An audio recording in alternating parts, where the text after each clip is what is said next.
Hey guys, welcome to Crypto Talk Now. We're live here today again with Max. My name is Hey, Larry. everybody. How you doing today, Max? Doing pretty good. I didn't mean to cut you off, Larry. Sorry about that. No, you're totally fine. Yeah, so we were just talking just for a few seconds. Both of our schedules didn't match up too well, so we kind of put the show together really fast. Max told me what he wanted to talk about. We put the tabs up there. We have them ready to go. We put them on the title, and we had to change. I had to change the thumbnail at the last second, so we're ready to go. If you guys can see my screen here, can you see my screen, Max? Let me I just don't share. see it. All right, let me just share my screen here. Okay. All right, so share screen. Can you see it now? Yeah. Crypto Okay, so bubbles. Yeah, I yep, I use that got as the well. crypto. So we got the crypto bubbles up. I don't know if you've used that before, but Yeah, yeah. basically you have. Yeah. So we're basically looking at just to see a red right now. Interestingly enough, I think you might have said you were in Hex. Looks like Hex is one of the ones in the top 100 that's up. And then this one, TON, I'm not familiar. Toncoin, have you heard of that one? A Toncoin. Nope, never heard that one. No, never heard of that one. So that's up today in the top 100. But you see Bitcoin right here is down right now. It's below that 40,000 mark, which I think is kind of like a psychological level, if you will. So we're hovering right now around 38,000. So yeah, the overall market is down. The meme coins, just one of the ones that you and I are both in. Saitama's down. Um, there's some news today about talk a little bit about Elon Musk again. Do you think that Elon Musk buying Twitter is going to do anything for like Dogecoin? Will Dogecoin be relevant again, do you think? I think it definitely will be, especially if you see him, mentioning that um, on his own Twitter space, if you will, or, on his Twitter space, where you want to call it. Just basically anything he tweets Dogecoin related is definitely going to be significant. You're going to have a certain degree of people who, uh, let's face it, may be completely new to crypto. They are going to go to the Robinhood platform, for instance, and Right. just like how it was last year, I guess you could say it's a way of FOMOing in. They don't know it's called FOMO because they're brand new. Right. So you're going to see probably a lot of that. At the same time, though, it's not just going to be Robinhood, right? Crypto.com is a lot more mainstream compared to, January of last year, right? Especially with all Um, the advertising they did like around the Super Bowl. And both those platforms now have, like last year, Robinhood only had Dogecoin as far as the memes go. But now it also has Shiba Inu. So maybe, that'll bring in even more people. It seems like I've said before, a lot of times people that have just a little bit to invest that are new to crypto, they might be kind of drawn in by the memes. And maybe somebody that was traditionally heavily into stocks might be drawn in a bit by Bitcoin. So, it's just interesting to keep an eye on. I think that overall, Elon Musk getting involved heavily with Twitter is going to be good for crypto. and not only that, I mean, let's face it, Dogecoin doesn't offer any utility, but it is a community strong, uh, you know, meme token, if you will. It's kind of like the Coca Cola. It's the original of all meme coins, and it did very very well. Um, Anything that he proposes or brings to the table, if you will, in regards to Dogecoin, uh, you know, hey guys, we're going to use this to pay for this type of service or that type of thing. In reality, that is creating some sort of utility, and if he's the main guy promoting that, it's going to be huge uh, as far as price action goes. Yeah, I know the CEO of Twitter. What was his name? Was it Jack Dorsey, who was Right, before Jack Dorsey. he stepped? Yeah, he stepped down. I know he had talked about right before stepping down. He was talking about having tips available, on the Twitter platform where you could tip in Bitcoin. I would like to see Elon take it a step further now that he would be, in charge of this thing. I guess he's going to try to make it a private company. But what he could do, or what I'd love for him to do, is for people to be able to tip. Maybe somebody wants to tip in Shiba Inu or some other type of meme coin that they have, or an altcoin, not just Bitcoin. It'd be nice to be able to see if we could use tips for different, Twitter influencers. Right. I think that might be something that, maybe Elon might be open to. I think that's the most realistic thing that may be on the table sooner than later, if you will, from what you were talking about, Larry. Um, that has been something that's been brought up in the past. If Elon was to get involved in Twitter, and obviously he's more than involved, he, flat out owns the thing. So I would say that's probably going to be the first major, as the saying goes, catalyst in regards to anything that's introduced to creating some sort of utility for Dogecoin, which I know that sounds crazy even hearing that, right? Utility with Dogecoin. But let's face it, things could change now. Well, I think that, I think what Dogecoin could be used for would be for payments. If you're going to be able to buy your Big Mac at McDonald's or whatever, I think people would be more likely to buy with Shiba Inu or Dogecoin. They would rather spend that than maybe Bitcoin, perhaps, or Ethereum. With the gas fees being so high, Ethereum doesn't really lend itself to being a form of payment. But yeah, so you gave me a whole bunch of different tokens. I have heard of some, like I heard of Robo Inu and a few other, meme and community-based tokens, but I have not invested in those. Oh, come on. I didn't give you a whole bunch. I gave you 3. You gave me 3. Well, yesterday you gave me 4, but they weren't of the meme variety. We talked about the metaverse. I was excited to learn about these new things. I haven't had a chance. I was working on some projects today and I did not have a chance. Like I want to go back from yesterday another time offline. I'm going to dive into LunaOne and Clearpool and Zill and the ones that we talked about yesterday. You mainly talked about. I got to take a hard look at those, but that's right. You just gave me 3. It seems like a lot because there were 4 yesterday and there's 3 now. So now I've got 7 to add to my research list. I guess that's a good point. Yeah. But by the way, welcome everyone to the stream. We've got 5 people here now. Guys, do me a favor, just like the stream and go ahead and comment if you want us to talk about a particular crypto. We'd be happy to. Terry might be stopping by. I invited him if he wanted to drop in for a few minutes to talk about Pixel. So maybe he comes on for 5 minutes or something. But yeah, he's a really cool guy. So which altcoin do you want to talk about first? Well, let's start in right at it with Robo Inu, if you don't mind pulling that up. Robo Inu, okay. Now let me just bear with me here. Let me just get the right tab. So it's okay. There it is. Robo. Well, here we go. Okay, here's their website. So yesterday when we were doing the live stream, for instance, you're mentioning, for instance, like Clearpool isn't, I guess you could say, a big community strong or community driven, meme coin. That's a typical theme you want to, I guess you could say, go with. I mean, nothing against that. It's just, I was thinking, well, maybe on this or today's show, we'll take a look at some of these community-driven projects. Yeah, they're meme-related, right? But these are not, as the saying goes, ish coins. Like I say, the real word, right? Yeah. These aren't crap coins or tokens or anything like that. With Robo Inu, what sets itself apart from the rest of the pack, for instance, is, for instance, like right here it says it's crypto inspired by NASA. They kind of want to get the attention of what, like an Elon Musk, if you will. It's more to it than just that, though. For instance, with Robo Inu, there's a lot of staking rewards, if you will. So currently speaking, I'm going to say it's unfortunate. If you live outside the U.S., for instance, Bitmart has a great promotion as we speak.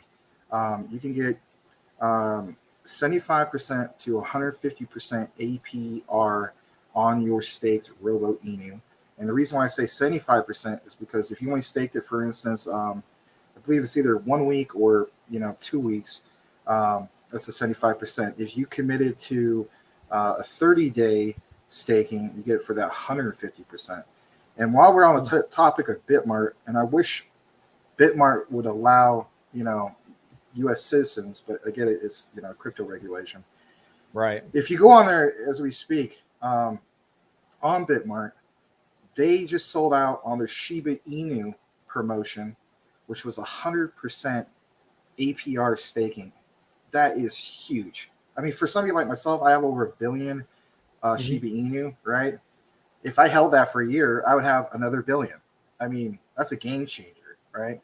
Yep. So, if you happen to live outside the U.S., definitely take a look at that as far as that promotion on there. If you actually go back to their site, I want to show you a few things, if you don't mind. On Robo Inu?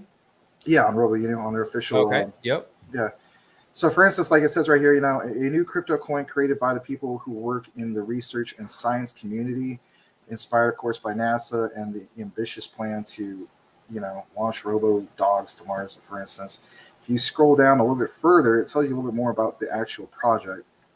And it says, for instance, it says who we are. I'm not going to read everything verbatim, a little bit.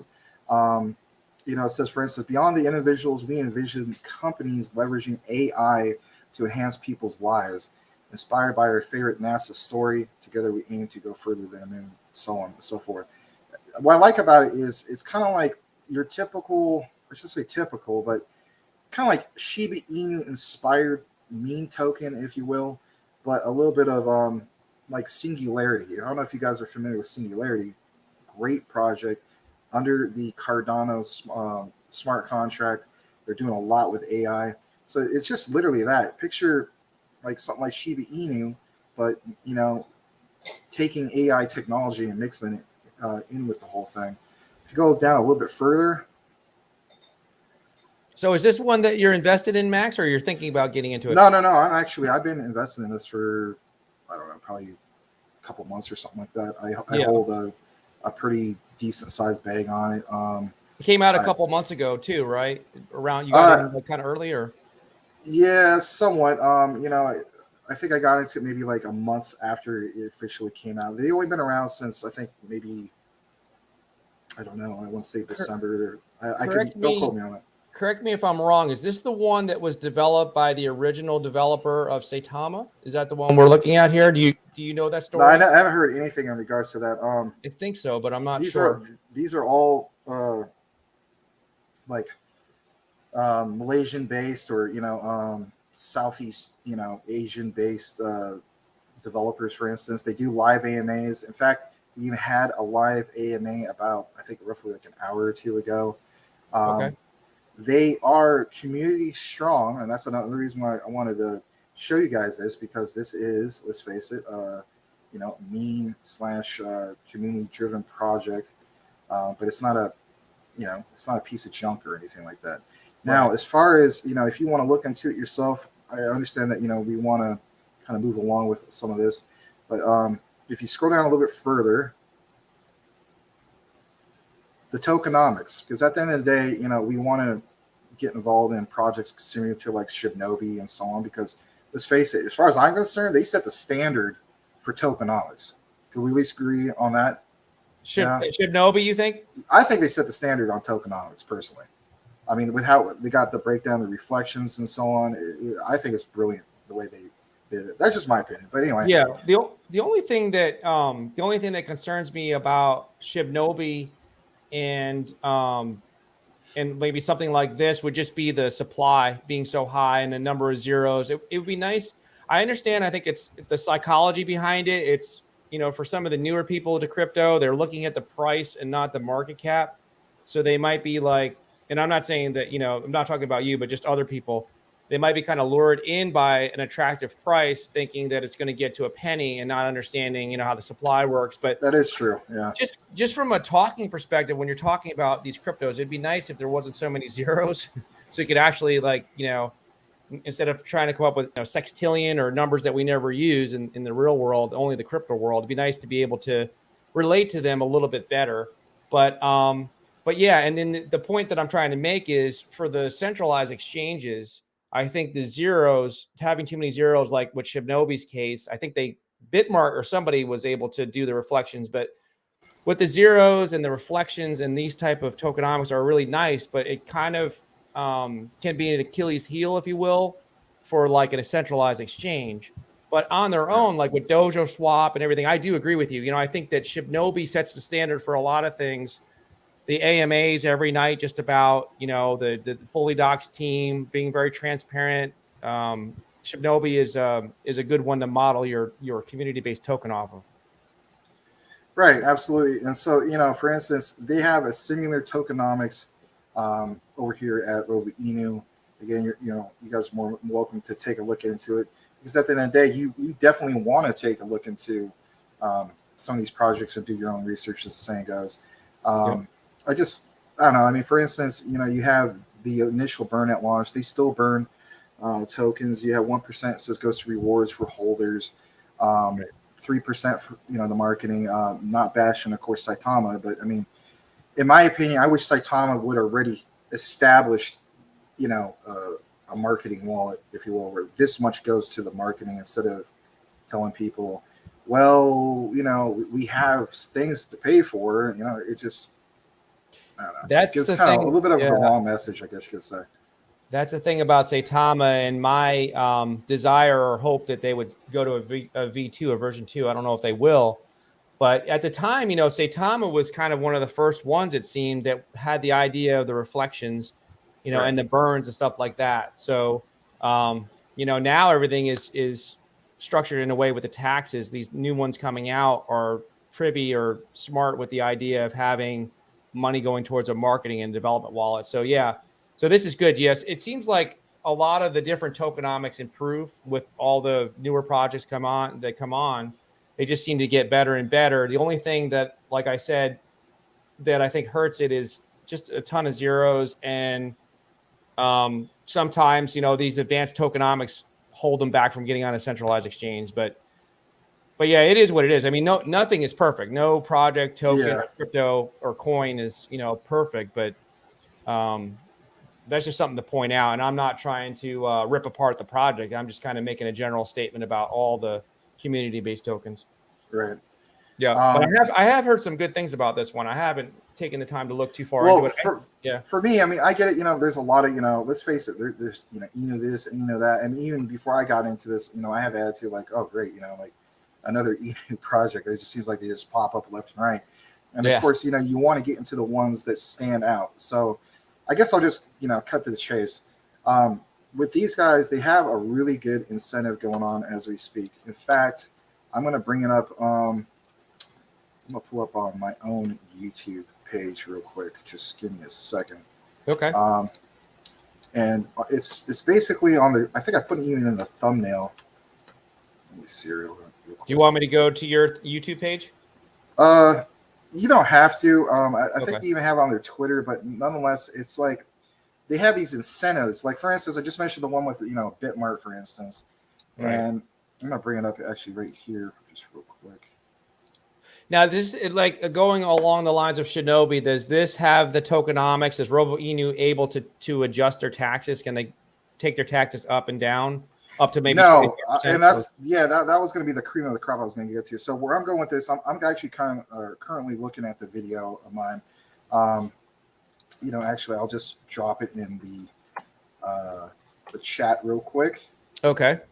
I'll just do it on the actual stream. Okay, cool. Like for everybody. So I just put that in for you guys. You take a look at that particular video. I covered it, I don't know, I think a couple weeks ago. But where I'm looking at on the video, for instance, it says right here, and this is a video that they made, a pretty nice video, by the way. It says at 5,000 holders, okay, they haven't reached that yet. Because you got to keep in mind, it's still new. And with them, it's all about adoption. They need more of the marketing. So they need people like, I guess you could say myself, you and I, at the end of the day, it's word of mouth, right? So they say at 5,000 holders, right, any wallets which meet the below criteria will receive an airdrop. It's a significant airdrop. So listen to this. If you have $500 worth of Robo Inu, you're going to get an airdrop of $100 worth of Robo Inu. If you're if your wallet's value is $1,000, you're going to get $200 on top of that worth of Robo Inu. And then of course, if you hold $1,500 worth of Robo Inu, you're going to get $300. These little incentives like this, I like that. It's pretty cool. Again, the Bitmart thing and so on. And then, we might as well just show it right now. Go ahead and show these guys the token sniffers private self audit. If you're kind of on the fence of like, what Larry was talking about as far as the whole thing of,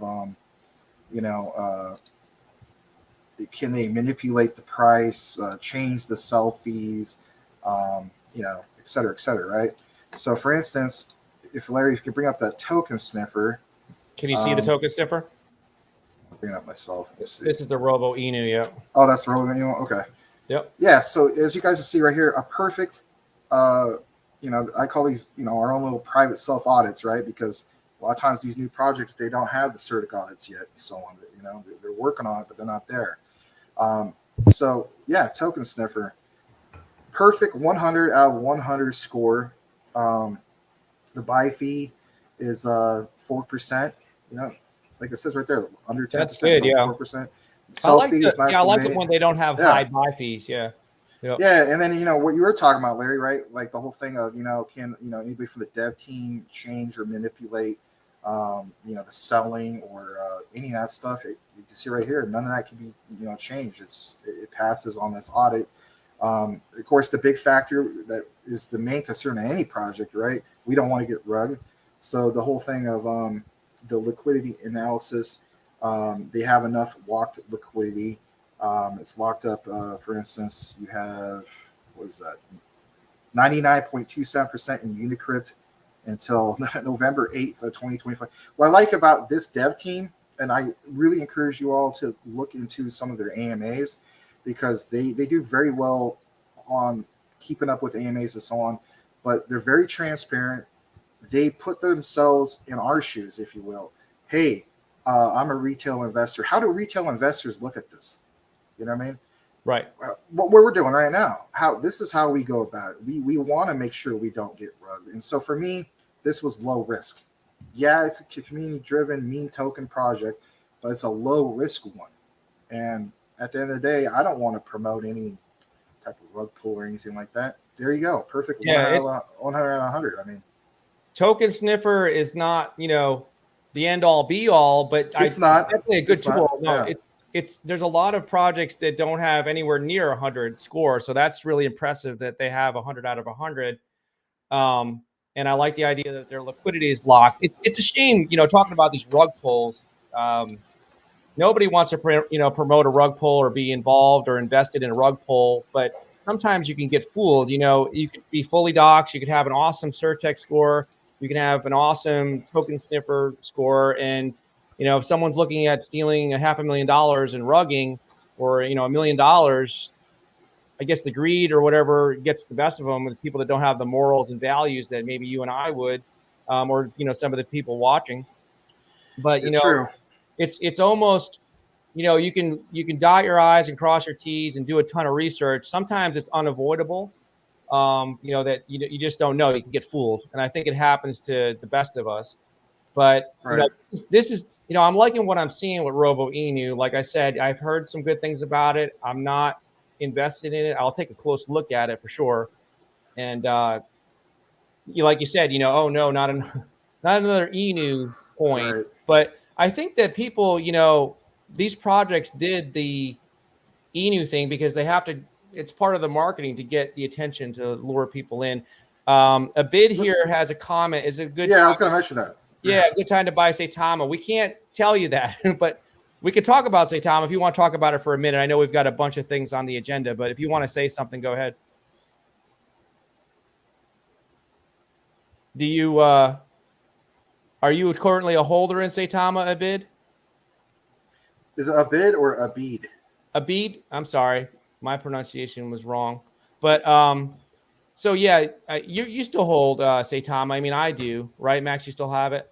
Yeah, I have two separate bags. I have one on my Coinbase wallet, right? Yeah. And then I have another one on my Bitmart. So I mean, I can't tell you whether or not to buy it because it's not financial advice. Okay, he's a holder, he says right here. But if you believe in the project and you like buying things when they're down, this might be something, Saitama might be something to consider getting, right, more of if you're already into it. Yeah. That's what I was going to point out, just like what Larry was saying. I mean, at the end of the day, it's like this, looking at this graph on Dex Tools, right? So, can you imagine somebody saying, is it a good time to buy Saitama? And we're at all-time highs, right, for the Vegas event. No, that wouldn't be a good time to buy Saitama because that's all you're doing is FOMOing in. And that applies to what? Every single project out there, not just Saitama. It could be anything. It could be meme-based tokens. It could be, heck, it could be like BNB or the top 10, right? You Right. don't want to FOMO in because you're probably going to lose your what. When people dump on it and sell, because people are going to sell and take profits along the way, and that's Don't just chase those. what it is. Yeah. Don't chase those green candles. Wait for things to pull back. I always like So to say right, that. yeah. I mean, not financial advice, but me personally, if it was me, the way I look at it is when it's really, really low, like what you see it right now. Yeah, I would say that it's probably a good opportunity. It's a heck of a lot better opportunity now compared to a few months ago when it was near the all-time highs. So. Okay, I just answered my question here in my own mind. This lady right here, Miss V, and again, my pronunciation is bad, and I apologize if I'm saying it wrong. I'm pretty sure that she was the original developer, or one of the original developers for Saitama, and many people don't know that. And there was some reason why she broke off, and I don't know the details behind it, other than I just know that she was part of the original development team. There's a fun fact for you, trivia thing for you. Not a lot of people know. So we can investigate that. Yeah. Doing a little bit more. I mean, she has her LinkedIn available and so on. But it's just another thing I like. I mean, at the end of the day, let's face it, they can leave on good or bad terms. It's just kind of like in the real world. You have somebody who works for such and such corporation for, let's say, 10 years or so on. They break off from that. They want to do their own thing. There's nothing wrong with it. Right. But, yeah. At the same time, it's like, again, it's the transparency. I like how this team recognizes, like people like you yourself and myself, retail investors.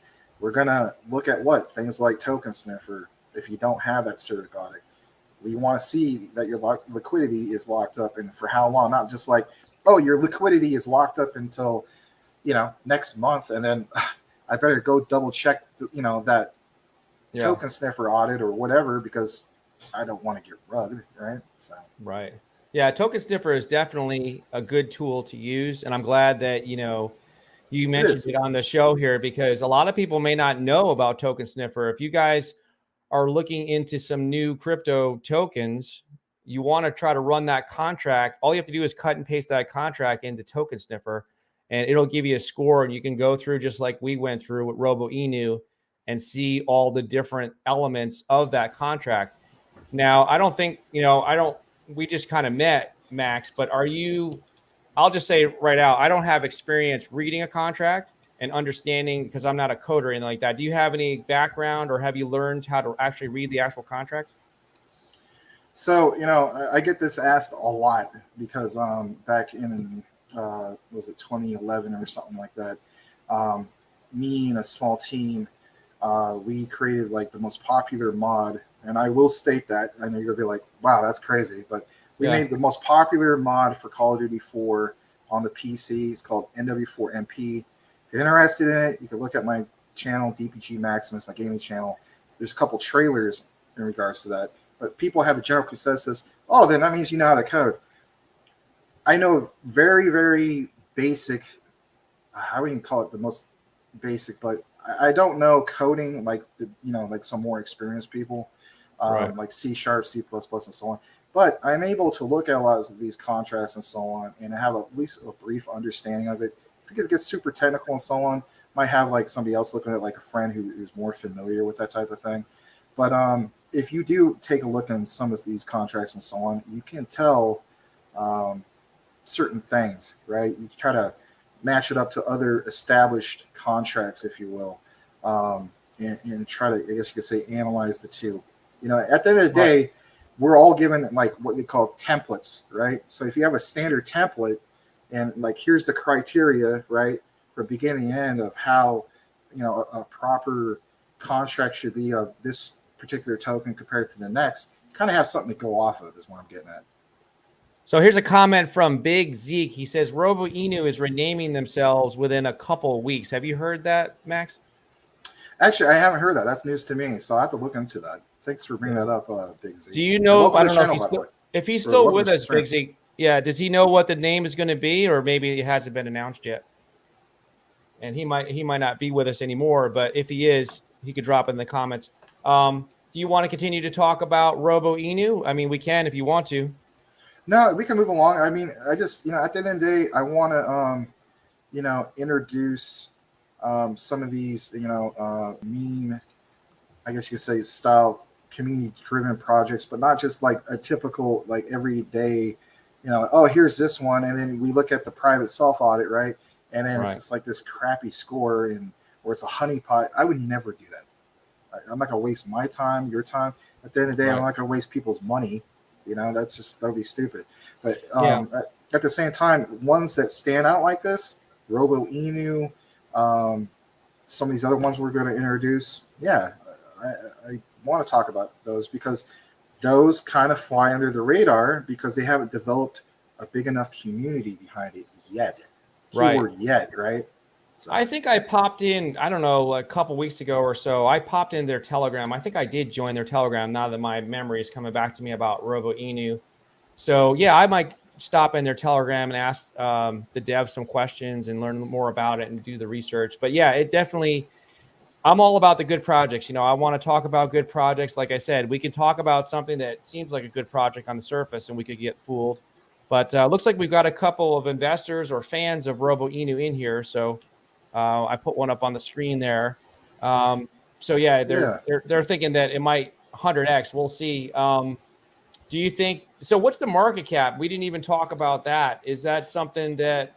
Let me see if I can go over to Coin Market Cap. Well, that's So the unverified market cap currently is about a little over 22 million. Um, as far as the volume, I mean, it's not even a full, it's not even 500,000 and so on. It's yeah. just they have their moments. Like if you look at their the graph on CMC, like all time and so on, you can view some of this in which, excuse me, The volume is up yeah, good today. It's up 51%. So that's good. 426,000. right. Yeah, And I what I thought like they were about it going is, to. I'm sorry, I'll I'm just say, sorry. What'd you say? what I like about it is at the end of the day, like you were mentioning, I think the other day something about you knew somebody, I think maybe it was Adam Shelton or something, like got into such and such project, and it only had like a $4,000 market cap. As Oh crazy as yeah, that sounds. Strange Yeah. Inu. Yep. And if you Yeah. could luck out on some things like that and then watch that market cap blow up as you're currently invested into it, oh my gosh. I mean, that's tremendous. And the way I look at it also is kind of like that, right? It's to a sense, this could be an opportunity like that because Robo Inu has such a low market cap currently. I mean, yeah, it's unverified, but they're, what I mean? Like, they declare that, and we could go on Dex Tools and so on. I bet you it's not that far from what was declared on the CMC page, is what I'm saying. So even if there was a fluctuation of 25 to 30 million on that market cap, it's still a very low market cap. And then That's knowing the that, like, thing. yeah, Yeah. the incentives, that's what was appealing to me. The token sniffer score a perfect 100 out of 100. That's a low risk to me personally. The AMAs they do all the time, how transparent they are, and of course the incentives. The Bitmart thing, yeah, I live in the US, but the other incentive, right, with the airdrops, those are things that are going to attract the typical retail investor compared to hopping in the next Enu project that doesn't have those type of scores. Thank you, Big Zeke, for the super chat, $20 here, and I'm going to read this comment.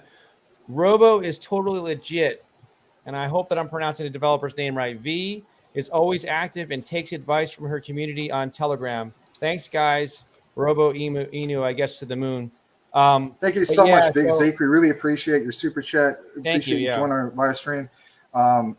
Yeah, from the brief time I've actually been on some of their AMAs, I mean, I totally agree. She is always active and she does take advice from community. She listens to community. It's not like just, oh, hey, let's have some suggestions on what we should do with Robo Inu, right? And then turn a blind eye and then be like, handle it like it's a dictatorship, if you will. Right. So That's yeah. good, and I hope that I'm not hurting the project. I don't think I am. I'll compare it to Shibnobi because I think they set the gold standard for AMAs. I mean, these guys are out there. I think one time they weren't out, and I know they weren't out for, I think, where they were in Dubai, and then, before that, Cliff was sick. They had like a long string of every single night doing the AMAs, kind of like what we're trying to do for our live streams, like every night. But, I think that projects like Shibnobi, and now that I'm learning more about Robo Inu being very transparent, being out there, you can see the names, the faces of the devs. That's what people want to see. Even when the price is down on a project, they want to be able to communicate with the devs and see that they're real people and understand what they're about by seeing them on camera and talking on YouTube or Twitter. Right. At the end of the day, I mean, the projects that we get invested into, we don't want to look at it from like it's a Phantom of the Opera type scenario, right? Right. It's like, who is this guy and when they're going to unveil themselves and so on. Or the Wizard of Oz, right? To pay no attention to the man behind the curtain. Right. And I get it. There is some exceptions. I think one of the exceptions that stands out for me personally is Shiba Doge. Bitcoin, Shiba Inu, yeah. Shiba Doge, yep. Yeah, for instance, especially Shiba Doge. I mean, when they did their AMAs, the first ones, I think it was one with Adam Shelton. It shows Adam Shelton, right, and you can see him like on camera, like you see us, right, and then for them, it's just like black, nothing, like you can't see nothing. Yeah. And so it's like, wow, why do you have to do that? And then they have to, of course, explain that. Well, it's because we have to take some legal matters and our personal family, like we have our reasons, and the reasons that they stated actually did make sense. And then they stated that at some point when they when they do the full docs and so on, they will reveal that. So things like that, those are the exceptions. But just to have a general consensus of every project not showing their faces, Yeah, with all the rug pulls and stuff like that, projects, it behooves projects to come out front and center. They don't have to do AMAs every single night. I mean, it'd be cool if they could. I mean, it takes a lot of energy. I don't know how Cliff does it, but if you come out and you're at least coming out once or twice a week, that's what people are expecting just because of all the risks involved. And, they're setting the standard, good or bad. And so I think other people are following, other projects are following it.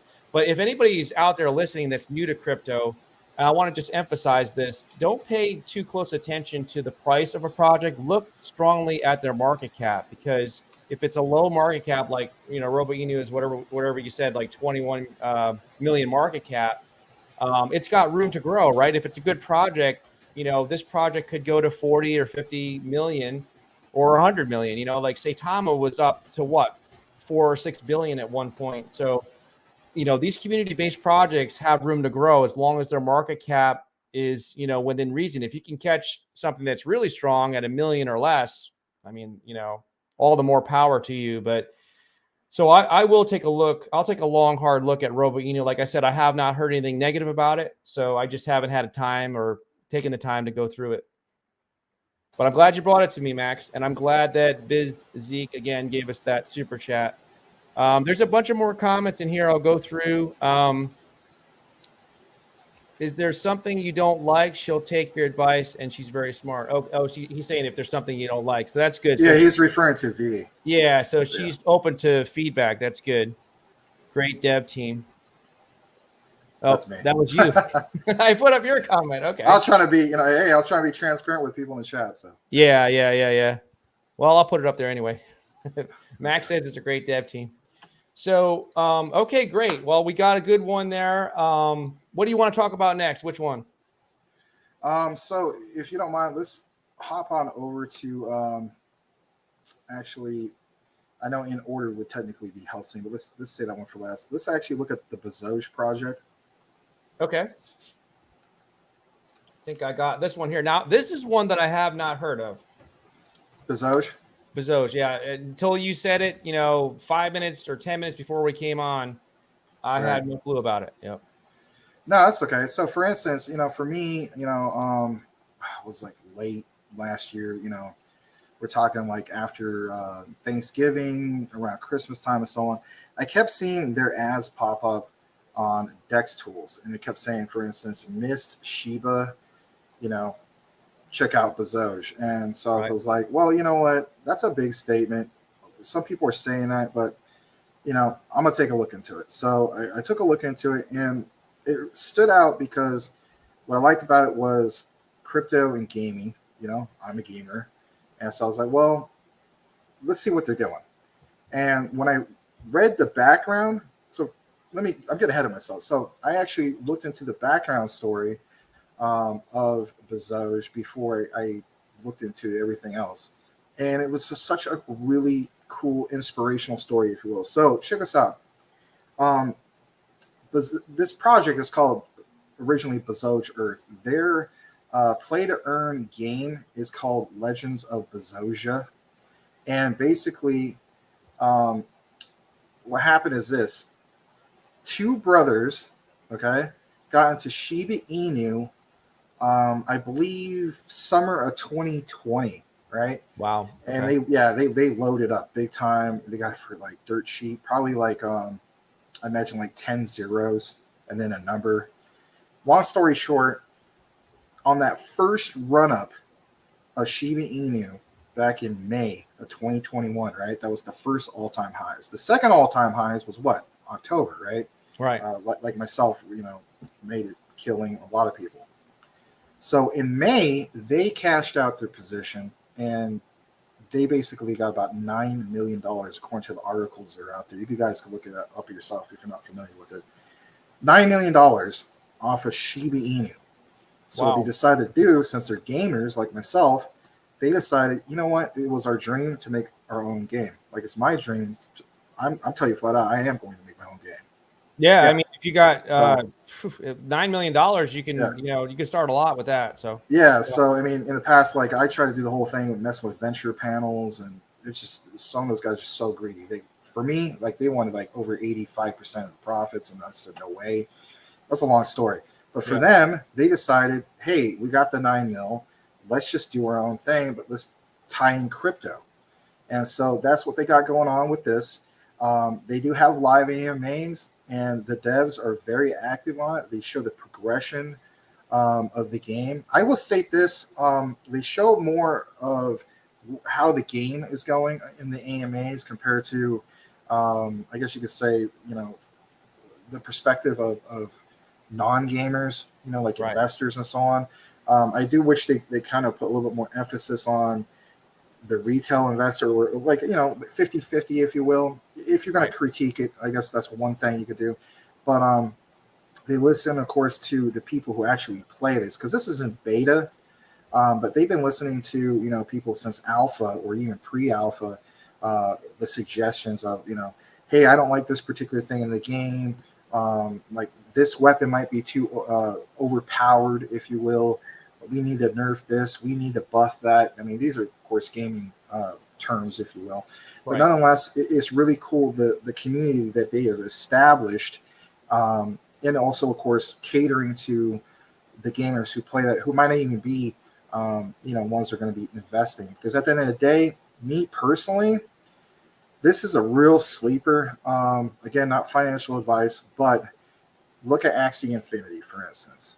Right. This is one of the platforms in play to earn that stands out for me, because they model how they go about this play to earn game, kind of like with what Shiba Inu is going to attempt to do with their metaverse play with Shivers, if you will. It's interesting about Shiba Inu because, the devs must have brought in millions of dollars. And I just wonder, how a lot of these smaller games are coming out with alphas and betas almost, I'm not going to say immediately, but a lot faster. I'm just wondering why it's taking Shiba Inu too long. But why do you think this is a sleeping giant, or the term you use, this is one that could be a potential Axie Infinity? Is it because the gameplay is potentially so good, or the team behind it, or what gives you that opinion? Well, I get it. Follow me. We could have somebody in the live stream who will say, apples and oranges comparison, and I get where you're coming from and so on. There is differences, obviously. It's just the way I look at it. If you look at the progression of where Axie was, and you look at how Bezoge, with what they got going on, the implementation of their NFTs, and how they're going about that in Legends of Bezoge, which is their play to earn portion of what this token project is all about. Um, there's some similarities, if you will, from the developmental phase of how they started out compared to where they're at now and where they're progressing forward. They have a decent sized community. This is not one in which it's like only like 1,000 or something like that. Like for instance, if you go to their Twitter, um, it's constantly being updated. They do have a decent following. I believe you can check out their holders. Like right now, yeah, on CMC, they're sitting at over a little over 30,606 holders. That is a decent amount. At the end of the day, they just simply need more exposure, more adoption of Right. people recognizing the project and so on. Let's face it, at the end of the day, if you want to compare this to like, Shiba Inu, I know that's a stretch, but this is inspired by Shiba Inu. You have two guys who invested into Shiba Inu, made their fortune, did their own game. Currently speaking, Bezoge is sitting at 0 point, and then let's see, 3, 6, 8 zeros, 31.26. They have, of course, hit all-time highs and so on, where this went to 7 zeros, 167. So it's not like they haven't been there as far as price action. In regards to when that happened, again, back when things were great, right? Between September and November. So for their all-time highs, this was November of 2021 and so on. But it's not like they had a complete thing where they just went flat, right? Where the curve went flat. You do see where they did try to have a lot of, as the saying goes, not just consolidation, but, what do you call it? Retracting marks of where it went down and then it pumps up a little bit and so on. At the end of the day, people are going to sell their positions. They're going to take profits. It's just how it is. It looks like there's some confidence in this project because, it's not completely small. It is still a small cap, but it's still got 135 million into it. So that's pretty decent for a project that hasn't been around, for a long time. It looks like it came out possibly in May of last year. So it's almost been a year. And is there like a trailer or something where I could see the game real quick? Yeah, absolutely. There is. If you actually just go to their site, you can take a look at all that. And they have some really impressive trailers. And to see the progress of where they've gone from pre-alpha to alpha, the graphics of the game has tremendously improved, like the textures, so on and so forth. So, yeah, go ahead. Trailer. Yeah. Okay. Let's take a look at that. Let's just show everybody this. Oh, that's pretty cool.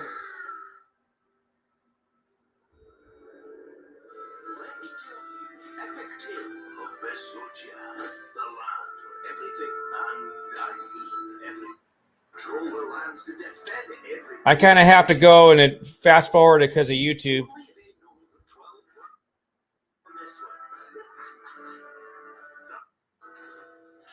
Only because I don't want to get a copyright strike. For some strange reason, I played some before. I think it was Kisha Inu or something, and I played the trailer, and with the music and stuff, for some reason, I got a strike against me. But I was able to fix it. But yeah, I can tell their graphics are really good. But yeah, so this is one. Now I was looking at it on Token Sniffer, like you like to do too. Yeah, there's just one area where the score wasn't, a perfect 100, and that's where if you go up a little more, or where that red check mark is. Sorry, go down a little more. Oh yeah, okay. It says all other holders possess less than 5% of the circulating token. A wallet contains a substantial amount of tokens which have a large impact on the token if sold. So that's the only thing. Now it's interesting. It's like a medium risk. Token Sniffer doesn't put the percentage there. Sometimes I think they do. They might say, oh, there's a top holder that has 7% or whatever it is, but I guess apparently they didn't determine that here. So, but yeah, so this definitely something I have to look into offline. I have not heard of this one. And we talked about it yesterday when we first had our first live stream that I'm all about play to earn. I'm not a gamer. I played games a long time ago, obviously not crypto ones. I played Shiba Adventure on my stream the other day. But I think Metaverse and play to earn gaming, I think you would agree, are the two big areas that, if Bitcoin is down, that's not going to stop people from playing a good game. And right now, the standard is Axie Infinity. And from what I understand, the gameplay is not outstanding. There's people making a living on it in some countries. But once these games start to become like something that you would play on Xbox or PlayStation, a mainstream game, whatever that game is, Fortnite or whatever the most popular game is now, you would know more than I. What's a really popular game that you would play right now? I mean, when that game becomes crypto enabled, like what would be a popular game right now, you'd say, that a lot of people like to play? Just a regular game. Just a regular game, not like metaverse related or anything like that? Not a crypto game, no. It depends on the genre, right? The platform.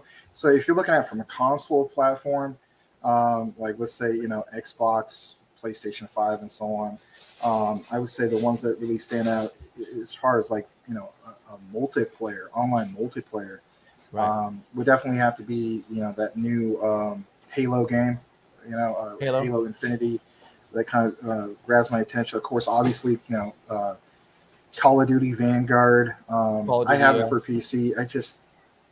I wasn't wild on it. I actually thought Cold War was a lot better game personally. So when the graphics and the gameplay get to be like Halo and those sort of high-end games in the crypto world, and people can earn money from them, or earn crypto, I should say, and they're playing with their NFTs and they're making in-game purchases on the crypto end, just imagine the explosion. Because right now we're looking at some games, and I haven't looked at Bezoge, but just imagine if they were able to have those type of games that we talked about, Halo and those sort of things, or Fortnite, or like I said, these advanced games, or let's say, now I'm going to date myself, I don't know if they still have Madden football, but like games like that, or MLB The Show, or if they have those type of games in the crypto world where people really want to play them just because they enjoy the game. But now all of a sudden, you're a 15-year-old kid playing this, and you're like, wow, I can make $40 playing this game, $50 a day. All the more incentive to play, right? Yeah, that is true. The thing that exists as we speak, though, is it's not as easy as you think when it comes to breaking into those mainstream games like the Call of Duties or some other MMO RPG games. MMO means massive multiplayer online, I guess it is.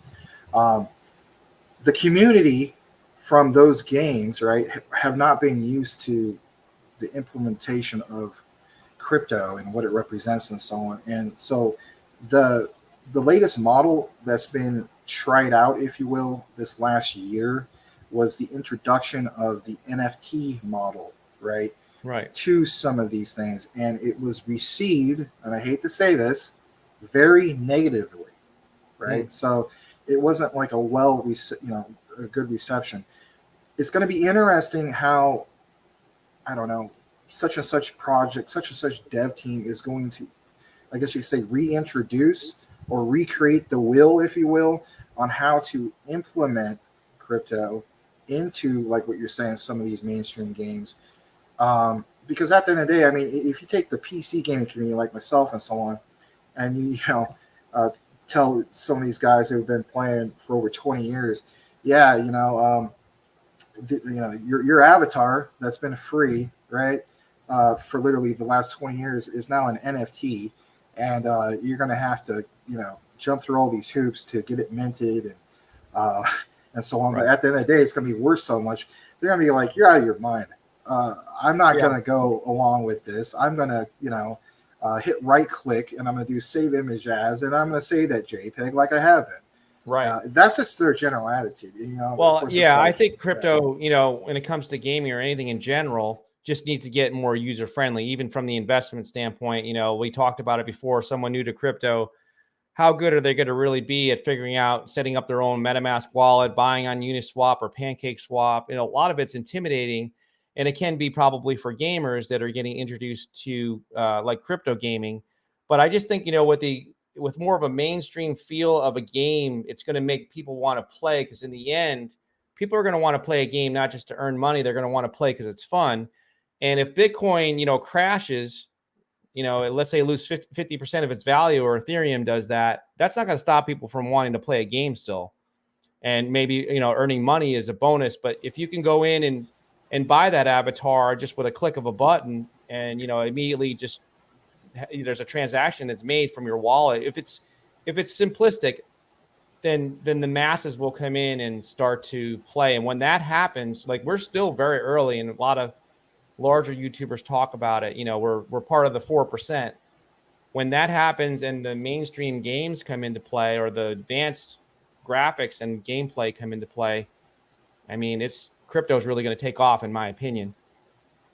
No, I agree. And it's just that, I mean, at the end of the day, it's people are used to what they're used to, and you start taking certain things away, it's like, people will get reused to it. For instance, the point I'm trying to make is, like, for instance, with Call of Duty, the last Modern Warfare game that had, mod tools to develop like custom maps and your own creation of that particular game, right? Was Call of Duty 4 Modern Warfare. It came out in 2007, late 2007. And so, for instance, me and my small mod team, we ran with that. We created a NW4MP, which means new weapons for multiplayer. And the cool thing was you get to create your own version of the base game. And so some of these crypto projects, for instance, like last night I mentioned, Metapolis, for instance, that's what's appealing to me, coming from that, I guess you could say, that world, if you will, is being able to have the tools to make my own creation. Right. And that's also going to be very appealing to other people. Because for one, I mean, it already has pretty good graphics. This is Unreal Engine 5. I didn't mean to get off the topic and, go to Metapolis again. No, that's but fine. again, Shiba Inu recognizes that it's a good engine. They're also on Unreal Engine 5. I don't know if, Shiba Inu is going to have, of course, like what they call SDK, software developer kit, or MDK, mod developer kit, in which those people are going to be able to make their own creations in the metaverse, kind of like what you're going to see with Metapolis.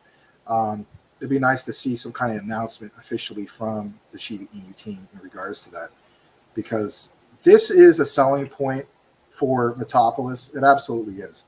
People want to be able to jump into this and just make their own custom creation. Because at the end of the day, you got to think about it, right? These people are going to get their locations in these cities that are part of Metapolis, whether they're domes and so on. They need to grab the attention of what? The brands, the people that they're socializing with, et cetera, et cetera. You don't give them the tools to do that, then all you are is just a template with a certain t-shirt, right? Like right now I'm wearing a black t-shirt and you're wearing blue, right? How would you like to be able to, click your fingers, right? We're in the metaverse, and now you, Larry, you're wearing you're wearing a spacesuit. You look like you just went to the moon, right? You get what I'm saying?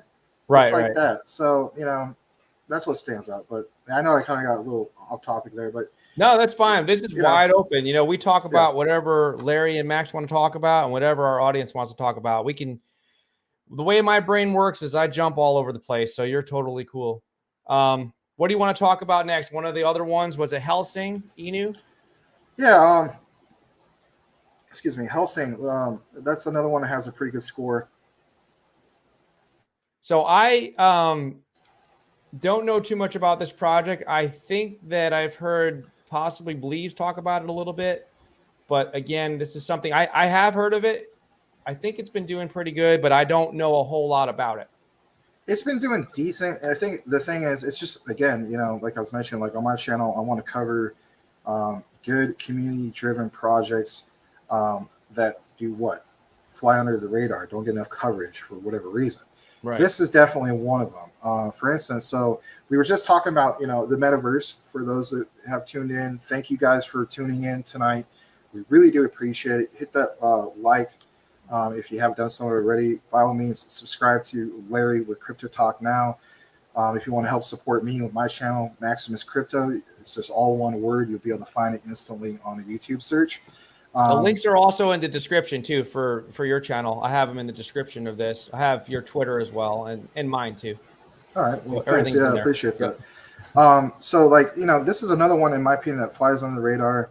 As you can see right here, it says, "Welcome to the metaverse full of fantasy and horror."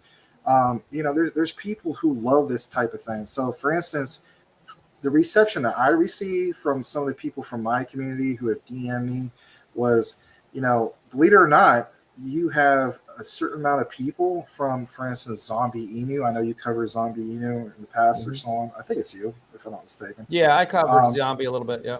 Yeah, and so you have that genre of, that's kind of like horror, if you will, to a Right. degree. It's kind of a nicer version of it, right? Because it's Yeah. more cartoony. But those people want to hop onto not just focusing on just Zombie Inu, they want like a metaverse play, right? Where they can have that type of theme. So what's cool about this is, again, Hellsing. It says metaverse full of fantasy and horror, building the gasless metaverse experience on ease for the next evolution of crypto gaming. And it's just like, gasless metaverse, okay. And so, of course, they're going to show you how that's, set up. For instance, it says 100% supply on Uniswap. Liquidity is locked for 5 years. These are all statements that they say on their website, and then I get it. At the end of the day, any website or any developer can make statements. Take a look into it.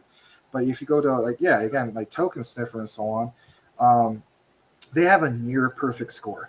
The only reason why they don't have a perfect score is because Token Sniffer has their criteria in which they want that selfie to be below 10%. Oh, come on. 10.4%. That's not a big deal. Yeah. Right. Yeah, It's basically like almost like a perfect 100 out of 100. The devs can't go in there and manipulate the contract or change selfies or any of that stuff. And then if you go out at the bottom where it says the liquidity analysis, 97.7% is locked up in Trust Swap until November of 2026. That's quite a ways away. I mean, you like seeing things like this. It shows the dev team is transparent. They get us, right, as in the retail investor, where we're coming from. Because at the end of the day, like I said before, there's Inu this and Inu that. They even rebranded themselves. As you can see right there on the Token Sniffer, it used to say, or even right there on CMC, it says Hellsing Inu. They actually just decided to cut that off, similar to like what Shiro did. Right. Saitama, at the end of the day, they're more or less just Saitama, not Saitama Inu, right? Right. So, it's just a really cool thing they got going on.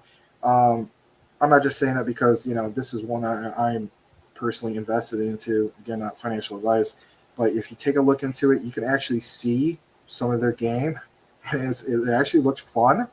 So let's go down to that. If you can actually bring that up. Let me see. Should be somewhere on here. We're gonna have some gameplay. Maybe it's under products. Probably. Yeah. Let's try that. Hold on. Let's keep it there for a second. So yeah, that's fine.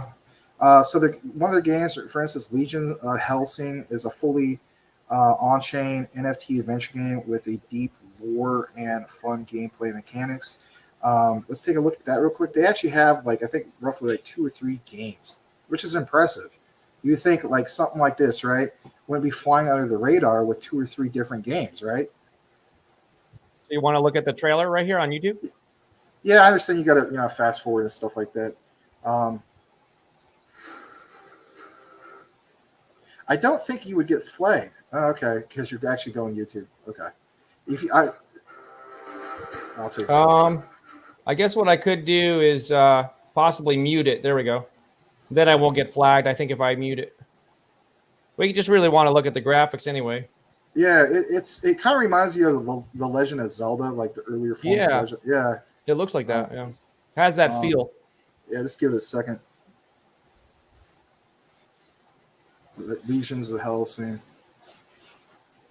Oh, I think it looks like Zelda from years ago, a little bit. I can't remember. People still like playing like some of these old school, type things. I mean, yeah. Like the retro games, right? Yeah, I mean it's retro, but it's somewhat modern. So I mean, like at the end of the day, I mean this is not quite 8-bit. I would say this is more like 16-bit. Right. Like beyond Super Nintendo graphics or something like that, Sega Genesis. Yeah. Yeah, it's interesting. And that's the thing, these community-based tokens and these meme coins, they've got to have some type of utility, whether it's a swap or they're trying to, Saitama with their wallet. I mean, play-to-earn gaming is where it's at. It's just going to be a matter of what are going to be the games that people are going to adopt that are going to be fun to play. And I think a big thing we didn't talk much about is if you have a mobile version of a game, I think that's where it's also at. I think maybe mobile versions might be more profitable possibly for projects than even something off of a PC. But what's your thoughts about PC gaming versus mobile gaming? Oh man, that's PC. I mean, it's just I'm a firm believer that PC is the standard, if you will. Right. But I mean, that would also be something that would be like, I don't mean to interrupt you, but in my mind, PC gaming is for real gamers, and mobile gaming might be for the casual person that's just sitting in line at the DMV and wants to play a game, something like that. true. Yeah, how it used to be, is like when I was growing up, the 80s and 90s and so on. It used to be if you wanted to play the games that had like the best graphics and so on, you had to go to the arcade, right? Right. The arcade had the best graphics, and then it's just that's the way it was. And then of course, as things evolve with gaming, um, the progression of technology and so on, that is obviously no longer the case. I mean, you go through it, like arcades aren't really super popular anymore anyway. But if you want the best graphics, it's going to be on the PC. The consoles are trying to basically mimic that. Like, you have Xbox Series X, it can do up to 4K and so on. But at the end of the day, your PC is what's fully upgradable. You're going to be able to, get ray tracing. That's the main thing. Like for instance, here's an example: 2001's hit Pearl Harbor, right? That movie implemented ray tracing technology where they showed the attack on Pearl Harbor with all those Japanese Zero planes. In reality, there's only like 1 or 2 zeros in the whole world, so they can't, duplicate 300 of those attacking Pearl Harbor, right? So what they got to use is what they call ray tracing technology, and they take an image of a plane and they retrace it over and over and over again, and then it provides that effect, if you will, of it looking like a real Japanese Zero in World War II. The point is this: that technology used to only be available to big Hollywood productions. Now you have that technology available to people on the PC, because now we have these video cards, RTX video cards, like the 3080, the 3090, and now your games are looking way more realistic. So again, PC is going to be that standard model to follow as far as graphics and stuff like that. Now, as far as like the casual couch gaming, right? Where, let's face it, at the end of the day, if we had, let's say you and I live in the same town, Larry, right? I'm going to have you over for barbecue, and we're going to game it up on such and such game on the TV, right? We're not going to hook up the PC for the most part.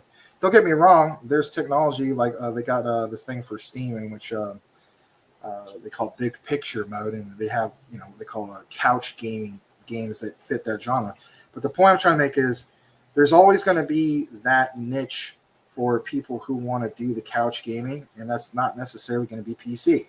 And there's people like myself in which if I want to play a first-person shooter online like Battlefield 5 or something like that, I'm going to prefer my keyboard and mouse because just the controls are better. I want the game to look more realistic, so I'm going to have a high-end graphics card. So I agree. I mean, me not being a gamer, I recognize that graphics are better on the PC. I'm wondering from a profitability standpoint and just getting it into more hands, if if the mobile gaming might be more profitable, just because maybe it doesn't cost as much from a development standpoint, and then also having access to more people, because everyone always, let's face it, has their phone on them. Like it's become almost like your right arm. You have to have your phone with you, so there's more access to that gaming rather than if you're in a train station, a bus stop, you're coming out of school, you're in college, you always have your phone with you. You're at work on a lunch break.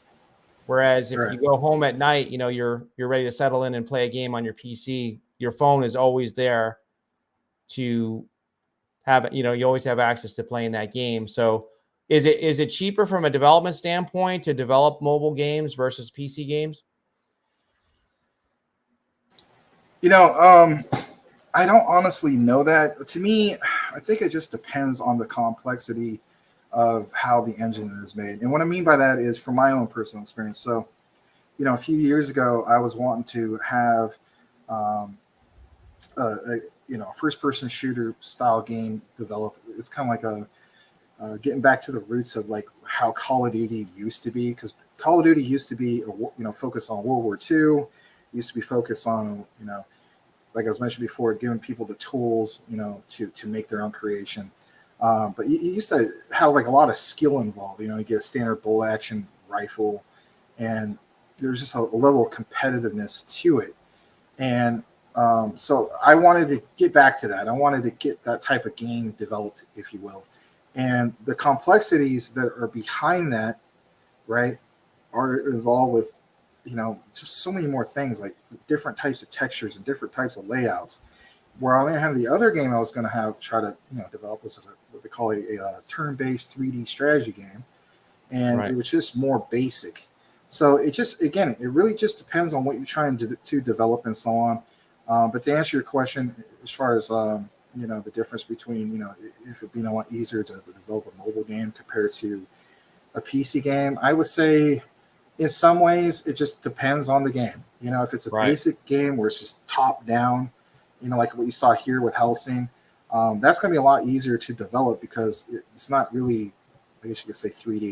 That's more of a 2D, not necessarily side scroller, but top down.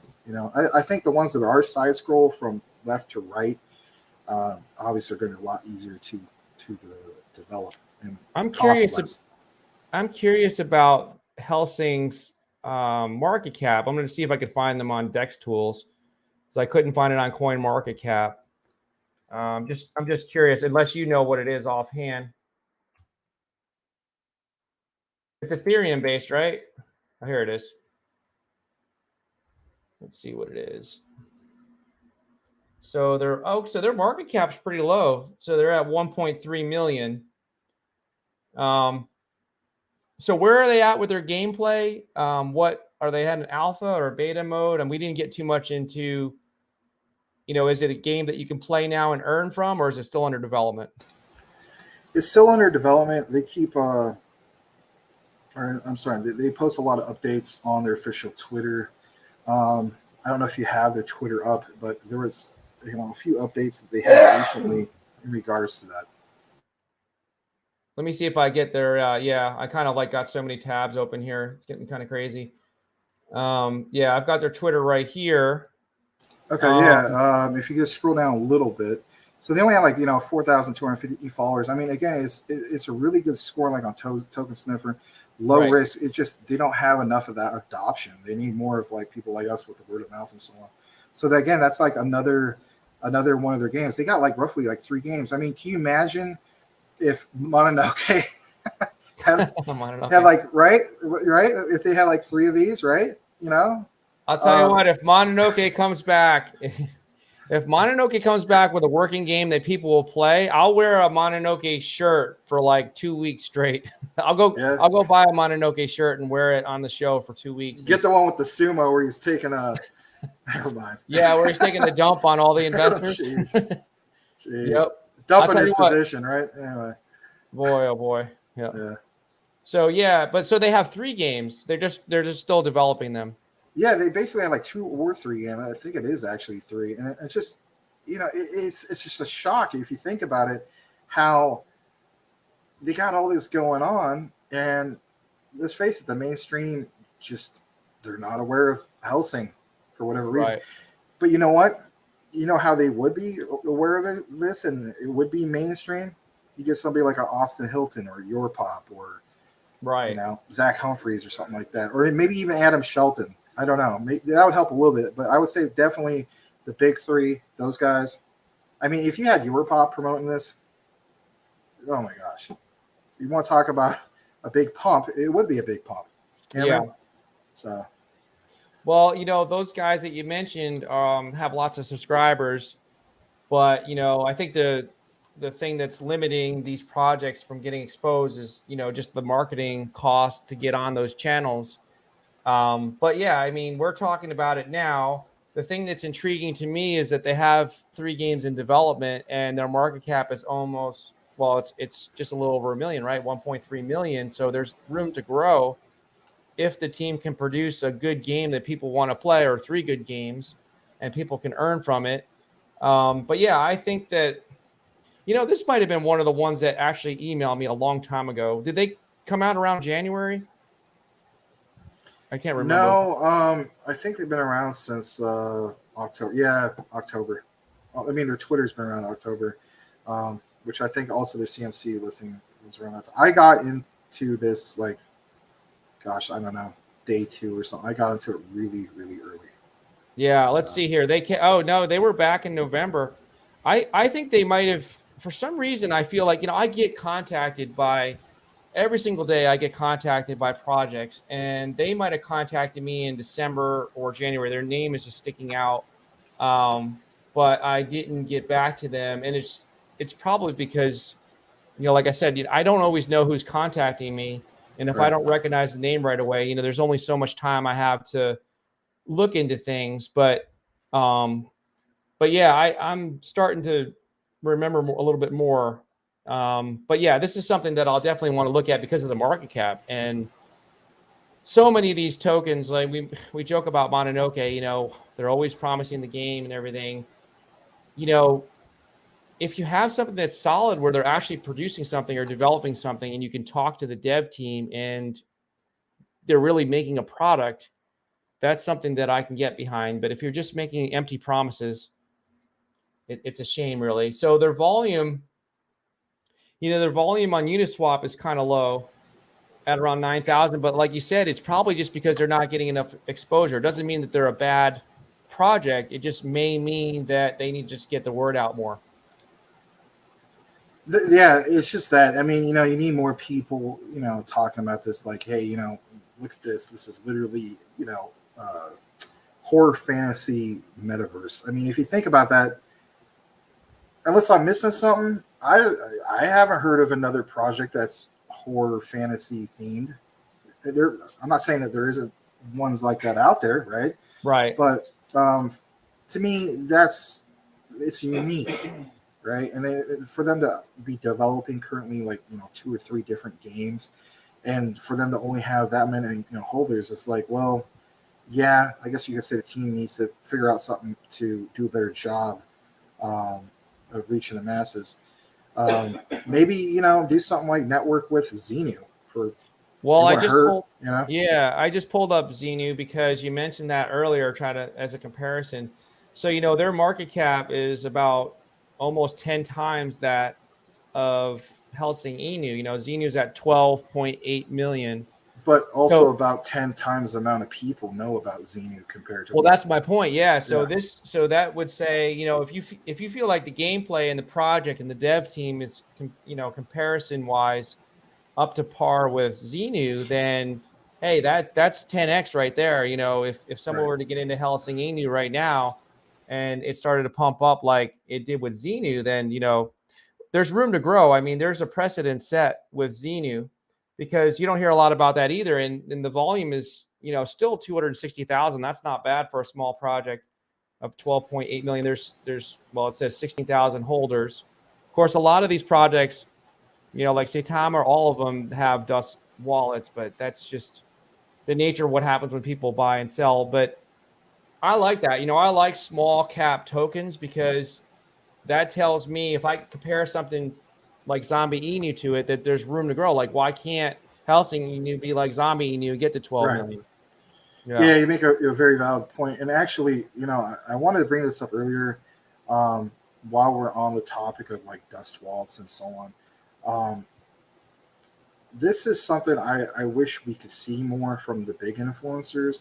And I'll tell you guys flat out who's watching this stream, I'm going to do a better job of when I promote a project on my particular channel, and that is, I think we need to do a better job as influencers to let our audience know about these V2 migrations. Because, for instance, lately, for the big influencers, nothing against them, but it's like, you guys have promoted, XYZ token or whatever, right? But they never send anything out other than to maybe like their Patreons that, hey guys, there's a deadline on the V2 migration.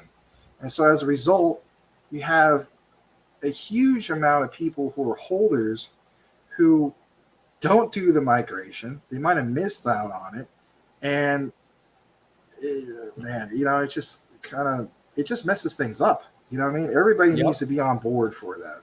Well, here's one, and it's just me being busy and procrastinating because I wish that I would have gotten on Volt soon and I didn't. So I messed around kind of like swing trading it a little bit on the BNB side. And then, they had the migration and I have a little bit left and I never took the time to figure out how to migrate it.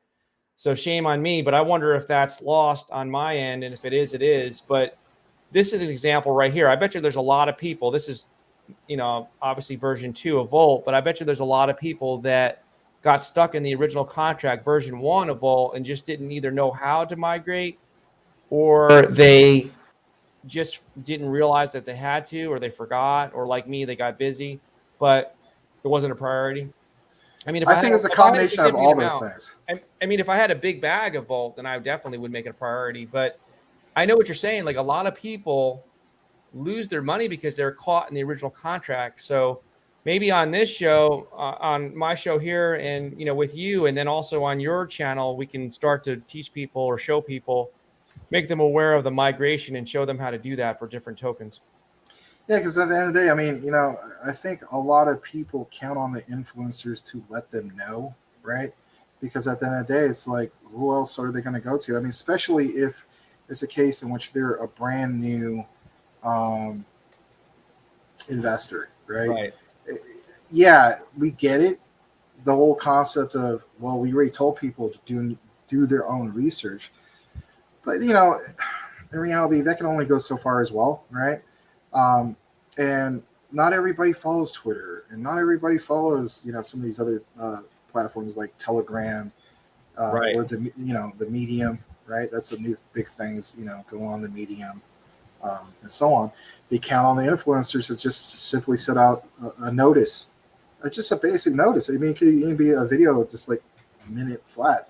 Hey, Volt V2, you guys got to migrate this because otherwise, You're gonna lose it. Yeah. Yeah. So, I mean, I will state to you guys, I migrated my Volt V2, and I did it like I was telling Larry, like I think about a couple of weeks ago. And on my Coinbase wallet, I took the contract right here from Dex Tools, and then I plugged it in, migrated it. The ETH fees wasn't actually that much because the market crashed basically. ETH gas fees are that much right now. And long story short, it said on my Coinbase wallet that I'm worth like $158 billion, right? Yeah. But now it's like it's messed up my wallet. It's like it's messed up some other things. So I have to contact Coinbase and try to get this resolved and so on. I'd be interested, if there's anybody else out there, if you had that problem as well. I'd actually love to hear if how you went about it, if that happened to you. Yeah. Volt, like I said, Volt is one that I missed the boat on. I kind of like swing traded a little bit and made some money. But this could be the next good Inu, I guess you could say, at around 175 million, I think, market cap. So they've got a game now. I heard someone say they have a game where you can play with your dust tokens from other cryptos. I don't know if you heard that. I think something about you can contribute your dust tokens from other projects in order to get into the game. And I haven't, I have actually heard something about that. I haven't, of course, been able to research that more. I have heard something about that. Basically on the mainstream, and you think about it, putting aside, the being able to play, the game and so on, Crypto.com's app has that functionality as we speak. They have that thing in which basically it says, turn your crypto dust, right, small pennies or small amount of a holding into something which you can trade it for other, I believe it's to trade it for only CRO. And that makes sense because, I mean, CRO is just such a, in my humble opinion, not financial advice, of course, a good play. I mean, why wouldn't you want to use something like that for CRO anyway? Yeah, we talked about it yesterday. I'm big on Crow. It's, to me, it's compared to Binance, the early stages of Binance. Same thing. They have their own blockchain.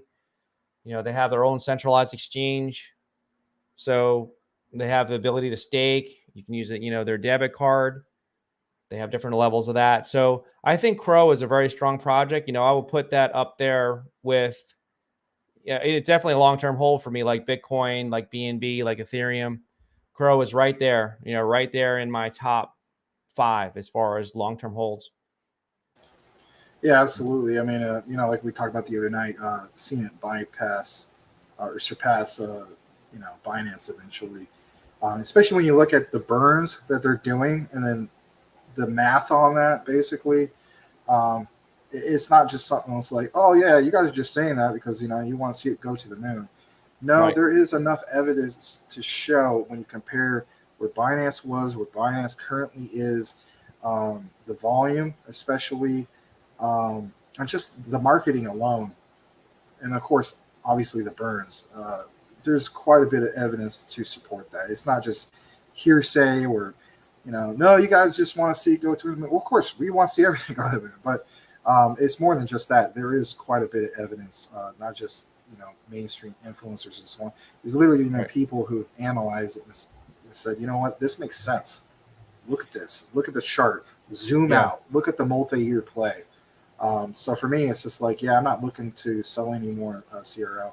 I'm looking to just keep building on it. I'm roughly close to like 11,000 right now.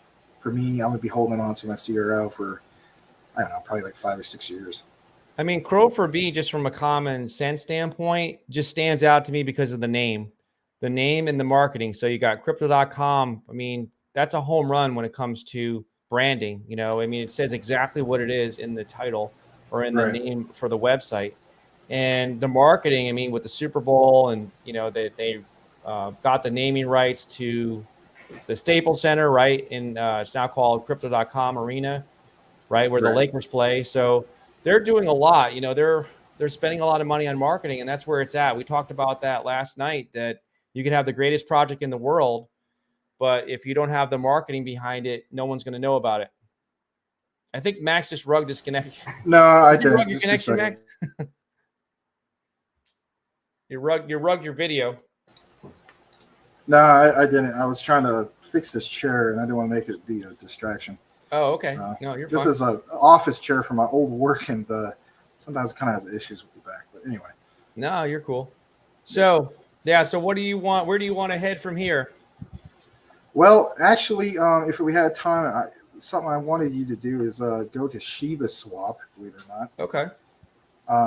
There's something kind of unique that I wanted to show everybody who might be into Shiba Inu. This is something that I'm actually on the fence about. And I want to show you guys why I'm on the fence about this. Okay. All right, so go on over to where it says Wolf Your Returns Farm Tokens. Yep. All right, just give it a minute.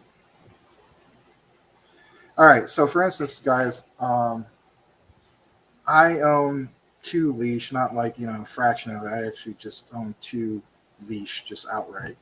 And yeah, well, again, like we were talking about, I think a while ago, when I was just doing the chat on your live stream, not actually being a guest, I feel as though you got to look at leashes and like it's kind of like the Shiba Inu ecosystem's Bitcoin, if you will. Yep, that's what we were saying. Yeah. Yeah, you got to look at Bone as literally like it's Ethereum, right? You said, yeah, that's right. You were saying Bone was Ethereum, and I said that Leash was Bitcoin. Yep, I remember. Yeah, you have to look at it that way because literally that's actually kind of like how it's advertised. I mean, they even mentioned that in the future you're going to have Bone, and that's going to be the gas behind like certain purchases inside of their metaverse, the shippers. So where I want you guys to pay attention is this, right? So for instance, let's say you are a person like me where you hold a certain amount of leash. Let's say you only hold 1 leash. Okay, I hold 2. I have a little over 1 billion Shiba Inu tokens. Like currently speaking, I think I have like 1,012 million. Okay, from the staking. That's good. Yeah. So this is where I'm on the fence. Okay.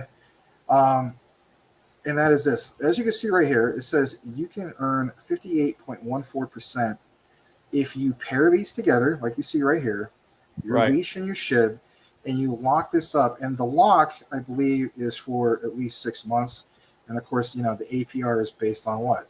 The annual as a year. So let's just, play it safe and just say you lock it up for 1 full year. Now, it's a double-edged sword, right? As the saying goes, you can't have your cake and eat it too. Where's the double-edged sword for me and you, if you're doing this, is this. If you choose to lock it up, the benefit, of course, is, getting that 58.14%. So the way I looked at it was with the Shiba Inu a little over $1 billion, and then I add up the current price of leash. Like for me, it's like 2 of them, and so I'm like, you're adding both of those together on the APR. I did this like a few weeks ago, and the math basically came out to be, I would have earned on market value a little over 16 grand. Right?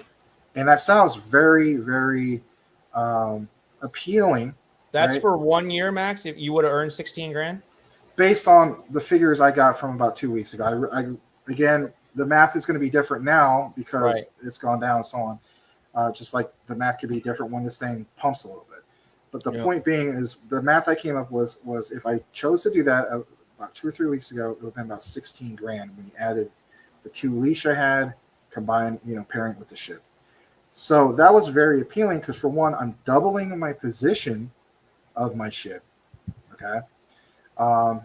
Or I'm not doubling my position. I'm getting about half again. So it would have been like 1,508. Sorry, 1,580 million. Okay. SHIB in a year. Okay. So that right there is pretty tremendous. I mean, to have half again, I guess you could say, of that amount. I'm not going to have 2 billion, but I'm going to have about half again. So about 1,500 million. And then on top of that, the amount of leash, at the time, the value of that. Where I'm going with this is this. All right. So again, it's like a double-edged sword. So when I added the whole thing up, it was about 16,000 or something, some odd dollars. And I was like, wow, that's very appealing. Do I play it safe? And I do that. And for me, it's something I've been on the fence about because I, of course, look at the history of Shiba Inu. And I say to myself, oh, man, what if, when they release some of these games or the metaverse play, or Shibarium, all these things, right? All these catalysts, and you see new all-time highs. Heck, even the Run guys, one of the things they keep talking about daily on their channel is how Shiba Inu is going to be down like 1,200% by the end of the year or more. Going to test all-time highs and even go beyond that. So it's like, if I have this locked up in here, right, I'm not going to be able to take advantage of those all-time highs. Now, does that mean that I'm not confident that there's not going to be future all-time highs in the years down the road? It's all about where you want to go with this, how safe you want to, if this is the type of thing you want to do. Because if it's not, and you're like, I guess where I'm at right now, and you're saying, no, I don't want to lock this up because I realistically see maybe by August or October or by the end of the year, new all-time highs. If you got this thing locked up, then you just shot yourself in the foot. Right. So this is why I wanted just to show people, because at the end of the day, a lot of the big influencers, they don't show you these type of things. They mention Shiba Swap and how it's part of the ecosystem, and it's a really cool thing, but they won't show you these particular things. And I, of course, wanted to show that to you guys because that's not bad. That 58.14%, even right now, is very, very tempting for a person like me. So, do they have any other lower lock periods, or are they all like 12 months, 1 year?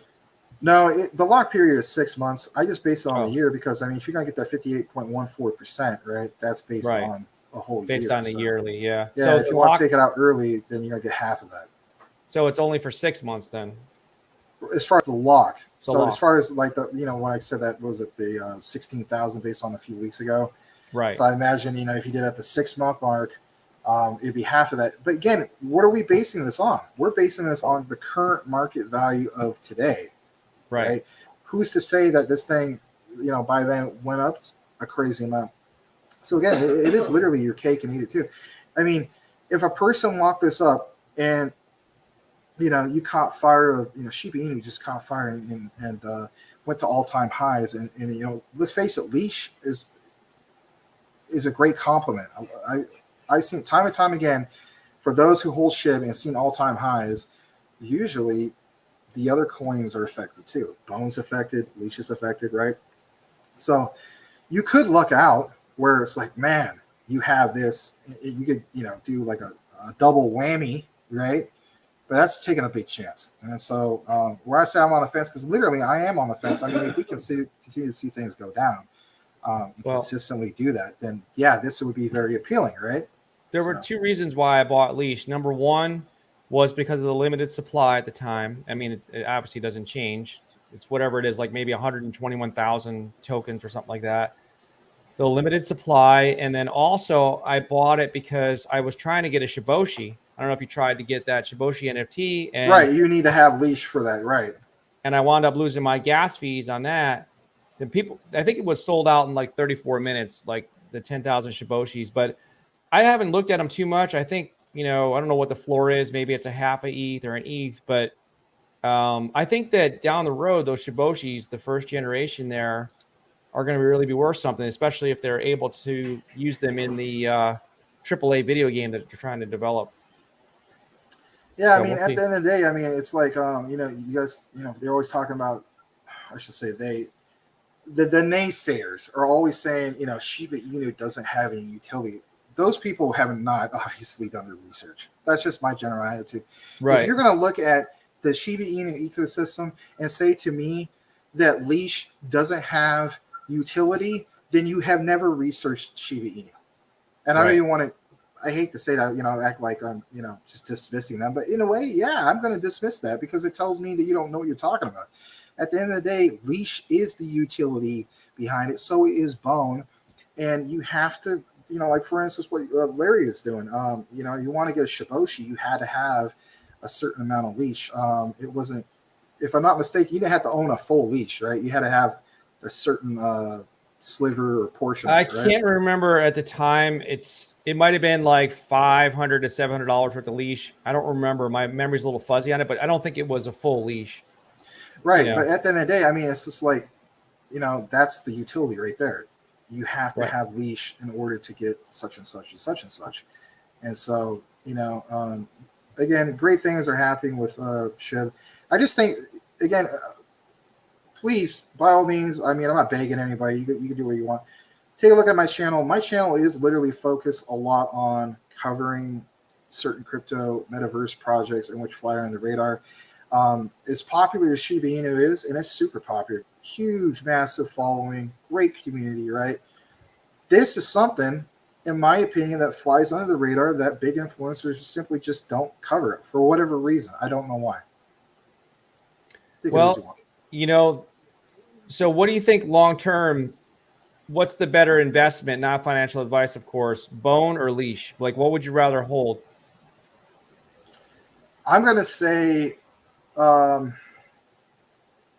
man, you really put me on. Or a little bit of both, maybe. Yeah, it's a little bit of both. I'm going to say leash. And the reason why I want to say that is, for instance, if you can go over to CoinMarketCap right now, if you don't mind, and type in leash, it's kind of like what Larry was mentioning before, everybody, and that is, he was looking at the supply scarcity, right? Whenever you have any project, look at Bitcoin, right? Bitcoin currently has 18 million of a supply, if I'm not mistaken, right? There might have been a recent burn, but it's worth more because it became more scarce. Look at Doge Killer, aka Leash. You're looking at the supply. Where is this? 107,647. Yeah, I was wrong. I thought it was 121,000, but I was right. Close. And even more of that will be burned in the future. I believe. Quote me on this if I'm not mistaken. I think it's like once every 2 years with leash, or once every 3 years with leash. There's another like massive burn. So they have already created scarcity. And as the saying goes, if it's more scarce, that creates supply and demand. And what do you have right now? Like some people might have that too. Well, where's the demand for leash? The demand for leash is going on as we speak. Two different things. You need a certain amount of leash to do what? Buy some of these plots of land in the Shiba Inu metaverse, right? Right. And then, of course, what Larry was talking about, if they ever announce the minting of new Boshis and so on, you have to own a certain portion of leash. If that doesn't spell utility and so on, especially to see that supply, how it's becoming more and more scarce.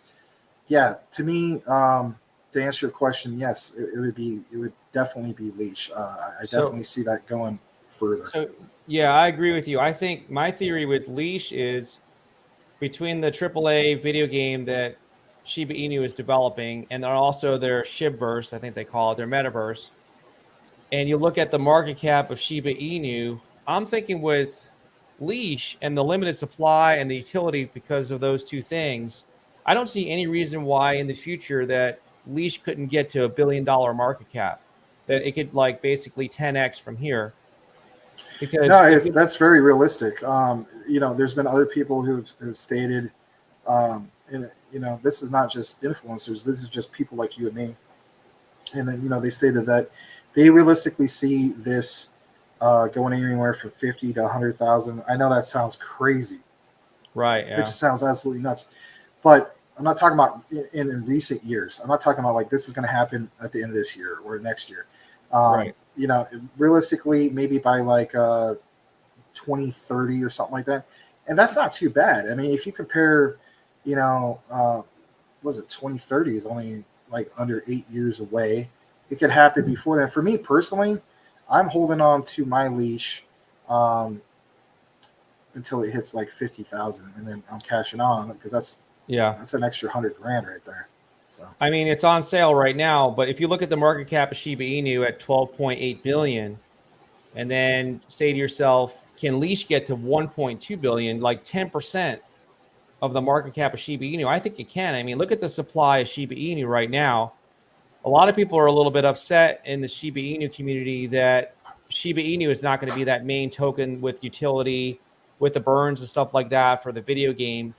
It looks like, correct me if I'm wrong, you might know more than me, but for playing the video game, Bone might take the place of Shiba Inu, or might be more of something that you'll use. Of course, you'll use leash too, but Shiba Inu, you're not going to really be using it as much. So I think that over time, leash and Bone are probably a better investment than Shiba Inu itself. And that's just right. And I think it's just another thing of cost, if you will. I mean, it has to be set up this way, whether people agree with it or not. What's more appealing to the average retail investor? What's more appealing is to hold a big bag of Shiba Inu. So technically speaking, when they started this whole thing with Shiba Inu, to be able to purchase like, what is it, millions or billions of the token because of the price was very, very appealing. And then, like what you mentioned, for instance, or you didn't actually mention this, but for instance, when the Shibverse, the metaverse of Shiba Inu, comes out, there is going to be a level of that adoption. More and more people are going to be coming into the game. Different brands are going to be onboarded into it. Particularly, it could be, I don't know, Coca-Cola or some of the other ones. I mean, you can't just think for a minute that, the partnership with Coca-Cola with LunaOne, right, is only exclusive to them, because it's not, because that just wouldn't make any sense. For the same reason you go to a grocery store, right, and you're going to have access to Pepsi, Coca-Cola, 7-Up, et cetera, right? It's not just one exclusive store that sells the stuff. Just like there won't be one exclusive metaverse that's going to have these brands. So the point I'm trying to make is they had to introduce Shiba Inu on a broad spectrum of, we got to get the people to, funnel in, if you will, for this dirt cheap pennies on the dollar, actually under pennies on the dollar, fractions of a penny, token project. And then from there, we'll expand our ecosystem. There was obviously a bigger plan let's face it, over a year ago, right? And so some of these things actually kind of make sense, whether you agree with it or not, right? And that is, like what they're going to do with the bone, you know, like what you mentioned, and take that will pay for certain things that would be, I guess you could say, in their version of the metaverse and so on. Because it's going on as we speak. I mean, the thing is not even out yet, and you got this whole thing going on with Leash. So, Right. as far as the supply and the demand, as the thing is released, as in shivers, and the adoption of it, big things could happen with Leash. It will create more and more demand, drive the price, of course, up, and for it to already have that amount of scarcity as we speak is tremendous. I mean, I, of course, got into Leash when it was over 2000. So, I mean, I'm at a loss on it, but I'm not sweating it. I'm not, because the way I look at it is the best is yet to come in regards to the the project. So Yeah, I'm trying to remember what I bought, what I averaged for Leash. Something wants to tell me I have to go back and look at my notes, maybe 1100 or something like that. But it looks like the all-time high was around. Well, my computer's a little messed up here. The all-time high was around like 7,900 or something like that. Yeah, it was past 8,000. I actually day? saw it for a few. No, that wasn't a glitch. I remember when it was first released. Yeah. Yeah, it went crazy. I mean, here's the thing, all right? I wanted to get Leash back when it was like $400 because I saw it just climbing and climbing and climbing, and I saw the scarcity, and I said to myself, this is a real big opportunity. But at the time, you got to keep in mind, I was still new to crypto. Yeah. And I was just like, I don't understand where to get this from, such and such swap, like the Uniswap thing and so on. And so as a result, I end up later getting it off of like Bitmart because that just seemed easy, make a Bitmart account and get it off of there. But yeah, I had the opportunity, of course, to get it at like 400 something, and I could have loaded up. I could have bought like I don't know, probably like at least 10 of them. It looks like the all-time high was actually, I just clicked on the all-time high for the last close to year, $9,000. Yeah, almost $9,000. Yeah. So I don't see, like, not financial advice. I always have to say that, but I mean, I don't really see Leash going too much lower. Maybe it can drop to maybe $700 or something like that, but I don't really see. I think we're near the bottom. I could be wrong. I'm not a technical analysis guy. We talked about that, but just looking at this on the surface, I think that, I don't see any reason why it can't go like a 2x, 3x, 4x, 5x. I mean, I think long-term, this is $1 billion project just because of the scarcity with the metaverse, with the video game coming out. I mean, there's a lot of people that are invested in Shiba Inu. And once they start learning more and more about the ecosystem as a whole, because, the average Shiba Inu investor, somebody that's new, they might not understand the ecosystem. They don't even understand that there are other things like Leash or Bone, when somebody's just new to Shiba Inu. Once they start learning more about it, and if they come out with another line of Shiboshis, for example, which they probably will, right? Then that's going to drive the demand again. That's when, Leash really was taking off at that one point when the Shiboshis were just about coming out. Yeah, and then, I remember that day, the day that it came out, Leash kind of took a nosedive. So, yeah, well, you also have people that, literally saw it like hit that 9,000 mark and they're like, man, I got to sell. And you can't really blame them. So, yeah, but I think long-term Leash is definitely, Bone and Leash I think are good. I don't own any Bone or anything like that. And I don't have anything on Shiba Swap. I just have mine in my own wallets.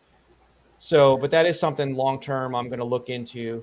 Let's take a moment to, if you don't mind, to look at some of these comments. Big Zeke said he just subscribed to your channel. Oh, cool. On top of it, hopefully I'm pronouncing this right, Angie, or is it Angie? He says, or she says, I apologize. Metapuffy killing it from 4K market cap to 500K market cap, kind of like you were mentioning with Adam Shelton, that whole thing. In just 3 days, great dev and community going for 1 million market cap tonight. We'll have to take a look at that. We appreciate you. I haven't heard of that one. Yeah, let's take a look at that. Let's try to find it on Dex Tools. Let's see what we got here. So, and Big Zeke, if you don't mind, if you could subscribe to my channel as well, I'd really appreciate it. Subscribe to Max's channel. Max's channel is Maximus Crypto, and the link is in the description of this live stream. You can go over and check out Max. He's very knowledgeable on Clearpool, Zilliqa. What else do you talk about on your channel, Max? I cover croaking. I haven't in a while. Actually, I haven't put out a video since last Thursday. I actually made a new full-length video covering in detail about the LunaOne Metaverse project. But for whatever reason, my audio and my video weren't syncing up, so I got to make a new render on that. I got to research why that happened. But once I get that all figured out, I'm going to upload that. But yeah, croaking. I cover Volt sometimes, Bezoge, obviously Robo. I know you're a big fan of that, Big Zake. What should I call it? I'm always covering Metapolis. I'm probably like one of the main guys from what I see on YouTube that covers Metapolis. And I will say this: I am the main guy who covers Clearpool. So. Okay, cool. Yeah, I ought to start making some Clearpool videos just to piggyback off of you. I'm only kidding, but anyway, so this meta puffy here, I guess it is. I think that it's probably the B&B project I'm looking at. So I guess right now we're looking at a market cap of about 419,000. And I don't know anything about this project, and I know Max, you probably don't either. So the only thing I don't like is when they don't have their Twitter links right here, so and their website and everything. But we can go ahead and just look them up on Twitter. So it's, I guess, Meta Puffy. Let's see if we can find them. I'll push my Twitter button. Meta Puffy. Let's see. It sounds like a typical type of meme coin. Meta Puffy. Well, I guess this is it right here. Meta Puffy. You looked that up on Twitter? Yeah. Yeah. Let's try to see if we can get to their website here. Well, I don't know if this is it. Let me go back. I clicked on metapuffy.app. Join us in Telegram. So maybe they don't have a website yet. I don't know. Huh. Yeah, if you could get the contract and we'll take a look at a token sniffer, that would help. Yeah, let's see if they have the contract on Twitter. They might or might not. Well, I'm sorry, I have it on Dex Tools, right? Where's the Dex Tools here? All right, let's pull it up again. No, that's Saitama. Okay. So yeah, I don't mind looking at different projects. Anybody that wants to drop in the comments, we'll take a look at whatever you want to look at. That's what we're here for. Why is it not putting the M in there? Okay. Let's see. Meta face, meta. Let's see. Oh, well, thank you so much, Big Zeke. I do appreciate that. Of course, we have to say, not financial advice or anything like that. It's like some people don't realize that it's just, as the saying goes, all the influencers do that. We got to do that. We got to protect ourselves. But glad you're taking a look into Leash, and Oh, I just had it. Now it's gone. No results. Oh, but yeah, that's actually a pretty darn good price on Leash. I mean, I was going to try to, like I mentioned originally, get into Leash around roughly 400. And when the market turns back on, I mean, that's actually not a bad investment. Not financial advice. Okay, I've got the address. Let's try Token Sniffer. So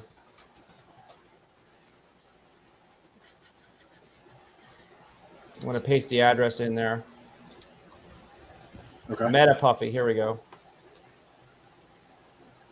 Okay, the score's kind of low. 27 out of 100. Well, the selfie is about 20%. Let's see. Does not have a max transaction amount. How new is the project, though? Because, I mean, if this is part of like a pre-sale, I mean, this could all change. Yeah. Well, sometimes Token Sniffer has trouble with B&B projects. Liquidity, burn. All right, owner. They own 6.54. The project is pretty new here. I mean, they're pretty close to having enough liquidity locked up. I mean, like almost on the fence of, meeting that criteria. I wish I could find a website for them so I could learn more about it. I don't know if the viewer here could Angie, I guess if you can drop their website, we'll take a look at it. If you put the link in the description, or I'm sorry, the link in the comment section, we'll take a look at their website. But you know, a lot of these plays, like they like to say, are degen plays. You know, something where you don't really know how long they're going to be around, and you know, it could be a good project, but without seeing their website and some other things, you know, maybe go into their Telegram when we're offline and take a look at it. But yeah, it looks like they just came out here, just on the 21st of April. So Okay. I think one of the things I'm looking at is constantly trying to scour Twitter or Reddit or YouTube just for pre-sales. You know, I've been looking at Pixel. Obviously, I covered Phantom on my channel. I know some people have mixed reviews about that. I'm waiting to get more information myself. But I think that, you know, if you can get in on a good pre-sale, you know, there's been a lot of, like, one of the successful launches for pre-sale was Terrarium. I didn't get in on the pre-sale, but I did get in on launch, and the launch was really great. But then sometimes, you know, you can get wrecked on a launch if something happens with a bot attack or whatever it is. You know, it's the point I'm trying to say is that it's high risk, but also high reward if you can get in on the right pre-sale. Right. Yeah, that makes sense. I mean, you know, it's like you definitely want to see it, you know, take off from where the pre-sale was, and then, you know, certain projects also have the distributed amount. So, for instance, like what is it? You know, LunaOne, you know, 15 cents for the pre-sale, and then at distribution it's going to be 25 cents. Right. Of course, the hope is that it doesn't go below 25 cents or below 15 cents in the pre-sale. So One of the things that these projects are starting to do is the ones that have the ability to modify the tax, the buy and sell taxes, they're raising up the sell tax like what Phantom is doing. And, you know, it's concerning to me when they're able to modify the tax. Hopefully, I don't think they can go above 25, but they're going to modify their tax to 20% for the first week, and then they're going to lower it. I think it's the first week. So they're going to try to discourage people from just dumping at pre-sale. right. But I mean, what are your thoughts on projects being able to modify their tax? Like Terrarium can do it, Shinobi can do it. Is that a good thing or a bad thing? I mean, it's like an incentive when they lower it, but it's kind of scary if at some point you want to get out of something and all of a sudden the tax is super high, like 30%. Is that something I'll be honest. I personally don't like it. Yeah. You know, for instance, early on in my channel, there was this project that was constantly like just pumping like mad, and I thought I would check it out, and it seemed like it was a decent project to get into, and it ended up not being one. And that was Ninja Floki. And then with that one, you know, it just on paper it had all the earmarks of excuse me, Blush. excuse me, had all the earmarks of being a great project. You know, like they were labeling as, you know, play to earn, and they even had a playable game. I even tried it out. It actually was, you know, somewhat of a fun game, Right. you know, like a side scrolling game. But when I you know, I saw it in my trust wallet, I put in like roughly, I think it was like $200, right? And then all of a sudden my trust wallet says I have $8,800, like $8,800 US dollars worth of Ninja Floki. And I was like, all right, sweet, time to sell. You know, why not? I wasn't getting into Ninja Floki for long-term play. I wanted to get into it for being a short-term play, because at the end of the day, we need a combination of both.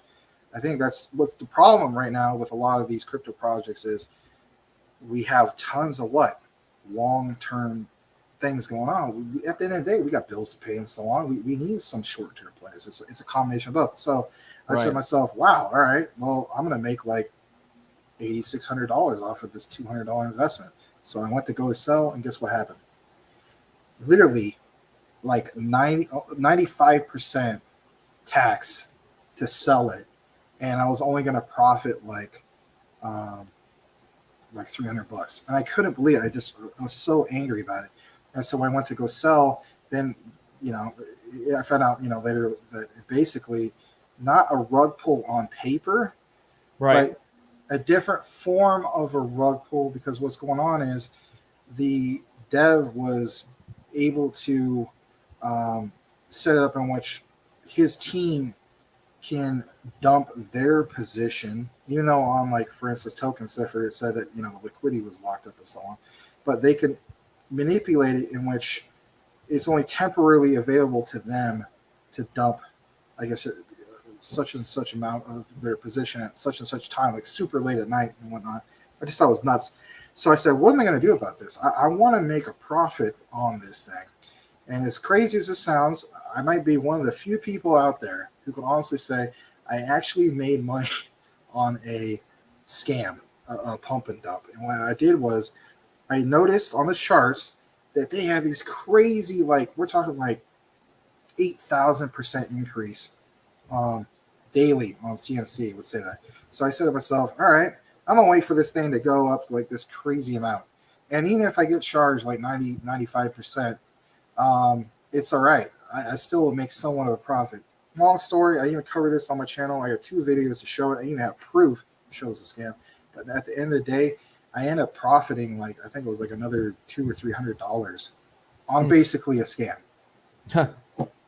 So yeah, that's the thing. If you can recognize, like you did up front, that it's a shady project and you choose to get into it, you know, if you know what you're doing, you're okay. At the same time, for the casual viewer or somebody that is new to crypto, it can be very dangerous. So you really have to do your own research, as people say, time and time again, because, you know, you're basically playing with fire. And a lot of people don't like to lose money, and they get salty afterwards when they do. What's your thoughts on CVC? That's one that I got in on pre-sale. I went in and did good with it. I sold off my original investment, took profits, and I have just a moon bag for it now. I like the fact that Keith, the developer, was transparent. There's a little bit of let's take a moment. No problem, Zeke. We understand, man. Thank you so much for, you know, the super chat earlier and yes, comment and sticking around. We'd love to have you, of course. Again, me and Larry are going to continue to do more of these live streams and so on. But yeah, thanks again for you know, sticking around as long as you did, and we hope to see you again, man. Really appreciate you. Thank you. The super chat is great. It helps to support both of us and help us to continue to make content. So we appreciate those super chats, guys. Absolutely.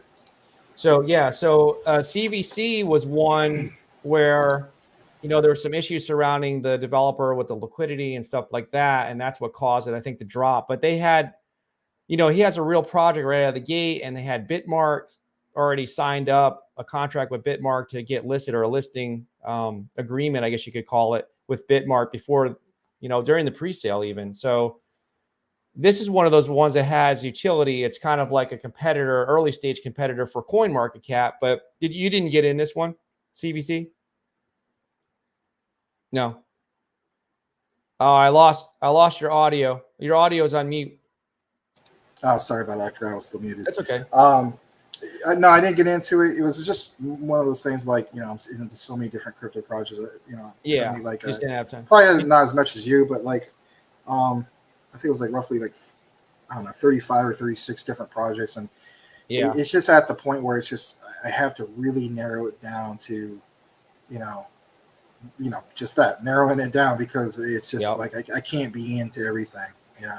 And like last October, November, when everything was just, you know, you could throw your money anywhere and it would go up, prior to like the middle of November.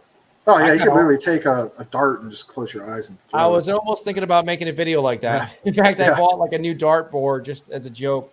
Right. I was going to do it, but I never did the video. But it almost seemed like you could just throw the names up there, throw darts at it, and like, all right, I'm going to put, you know, $200 here, $500 here, $1,000 there.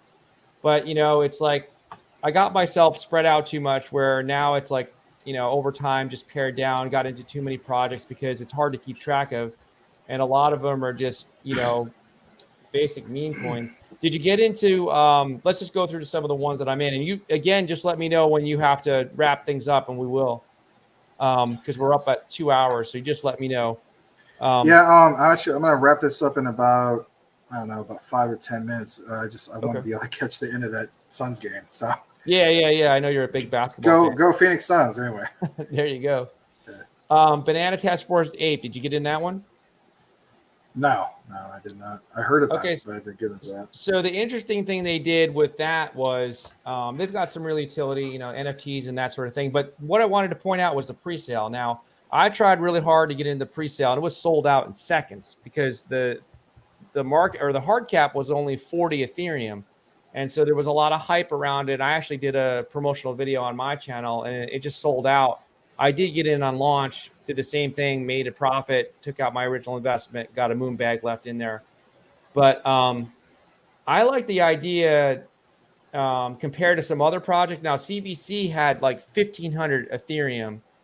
And then Phantom was trying to go for 2,000. I haven't looked in a couple days. They were around 1,000. 1,000 was their soft cap, and I think they hit that. But I like the idea with these pre-sales with the developers saying, let's keep us a low market cap or a low hard cap, because that way the market cap is low to start with, and then you have a greater chance of reaching, doubling your money or 5xing your money out of the gate because of the market cap being so low.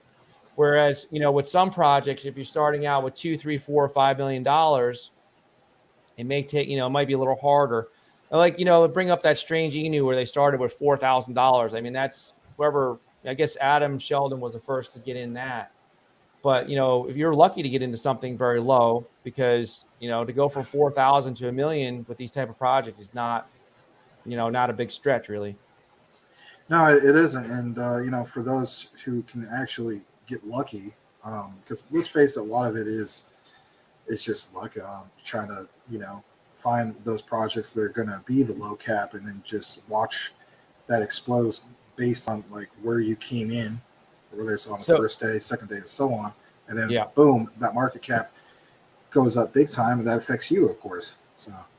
Shibnobi was one that I liked, but it's been a big disappointment for me, I have to say. They were going so well, and then they were going so great. Everything was good, very transparent, obviously with all their AMAs. Right. But when they had the missing tokens things, when they changed something in the contract and made all those tokens go to the burn wallet, they lost so much momentum, and it really hurt the price. And I'm just hoping that it can get back. But what's your thoughts on Shibnobi? I still think Shinobi's great. I originally wanted to get like a quintillion or more of Shinobi just based on the math alone. A lot of people don't realize it when it comes to some of these token projects in which are sitting at like say 0.15 zeros and then the number. If you break down the math of the difference between if your bag is a quadrillion compared to if your bag is a quintillion, I challenge you to take a serious look into it. Get one of those, calculators, or there's some sites in which you just, it's called I don't know, the scientific calculator, but we could actually just see it all listed out. Right. You see it, physically. The difference in the math is absolutely huge. It's so huge. It's just like, oh my gosh. Like I was adding up, like, if Shinobi was to burn, I don't know, I think it was like 3 zeros or something like that. I realized that would take a very, very long time. But math-wise, if your bag is a quadrillion compared to a quintillion, you're looking at like, profits of, I don't know, like 700,000 compared to like, I don't know, when I did this, it was like literally like, like, oh my God, 8 million or something. It's just, granted, you have to invest a lot more. So when I came into Shibnobi, I originally put in a set amount, I think it was like 2 days after they launched their CMC listing. And then I put another bag roughly in, I think like second week of January or something like that. And I totally wanted to get, that up to that quintillion mark. And I wasn't able to do so because at the time it was like I would have to put like $7,000 into Shibnobi. And I didn't really want to do it for that amount. And it kind of sucked because this was one exception in which I had the money and it was like, I don't know, I could have got like a quintillion worth for, I don't know, I think it was like maybe 1,200. And then the next thing I know, because I sat on it, right, they had that big run up that you see right there.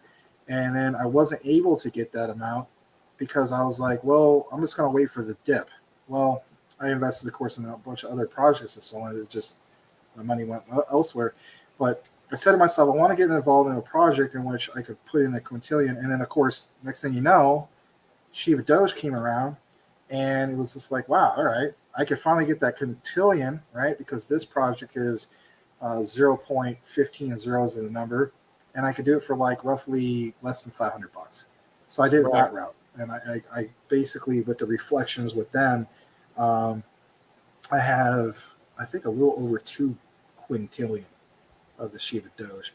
So you like Shiba Doge? Yeah, I like them both. I'm invested into both of them. It's just that with Shinobi, I'm at like 108 quadrillion, I think it is, and on Shiba Doge, I'm at like literally 2 quintillion.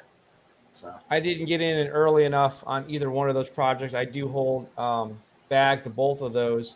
right. I like the Shiba Doge project, and I think they were trying to launch something the other day, and I didn't try to get into it because you had to have a couple of their NFTs, and I don't hold them. It was like, was it the Burn token, or is that not related to them? I'm not sure. Burn token might have been another one. Oh, okay. There was a launch that didn't go well, but I thought that Shiba Doge was trying to launch another token for their ecosystem. But yeah, so you got to watch the Phoenix Suns tonight. So well, let me see where that's. I'm gonna look at the score real quick. Oh hell, it's only second quarter. I thought it was like fourth quarter. Hey, you gotta stick around longer if you want. well, I mean, we can cut it off here. I mean, we got to save something for tomorrow night, right? We're going to do this again tomorrow night. We have to have something to talk about. Yeah. It's up to you. Want to cut it short? I mean, there might be a few things you want to mention in closing. It's up to you. So. Yeah, go ahead. Why don't you tell people a little bit more about your channel in case anyone just joined, and then I'll just point out one thing: the links to Max's channel is called Maximus Crypto. It's in the description of this video. But go ahead and give people a quick commercial about your channel, a 30-second commercial. Okay. Well, first of all, I'd like to thank everybody for tuning in and watching tonight. It says a lot because it tells us that you're willing to take your time and spend it with Larry and I on whatever crypto projects that we're introducing to you guys.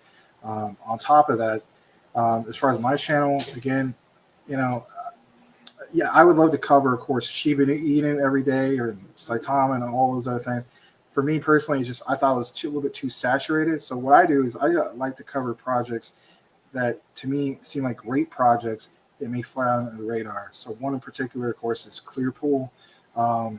They don't have, of course, the big, huge community of Shiba Inu and so on, but they literally have market-leading returns for your stable coins and so on. You can stake currently for 50% APR on KuCoin. If you haven't seen Clearpool, take a look at my channel. I cover it quite often. I'm actually the main person that covers it. No, I'm not paid by them anyway. And on top of it, Metapolis, I love covering that. It's a great metaverse platform, great graphics and so on, and being able to have the tools, hopefully right around launch, to be able to create your own creation in that is tremendous. I love to see what they're doing in that. So those are the two main ones to cover, but I also cover other ones like Bezoge, Volt, Crow King, and so on. So that's what my channel is all about. Take a look at it, and I try to make it as transparent as I can. Thank you. So, thank you. And so most of the people that are watching or familiar with my channel know that I mainly built my channel with Saitama. But what I'm looking to do is start to diversify, at least with my content, into some different projects, mainly metaverse, play-to-earn gaming projects. We will look at, obviously, community-based tokens like we looked at tonight. And with Max's help, we hope to do many live streams and build our channels up together. So when Max starts having his live streams, you'll probably see me over there as well. And I'm glad I met Max. And Max, thank you again for coming on tonight. Thank you, everybody that's watched. And tune in tomorrow again, same time, same channel, 9 p.m. Eastern Standard Time. We will be back tomorrow. We were wanting to talk about any cryptos that you want to talk about. Drop them in the comments. We will talk about them tomorrow. So, guys, be safe out there. Thank you again for watching, and we'll see you again tomorrow. See you guys. Thank you. Take care.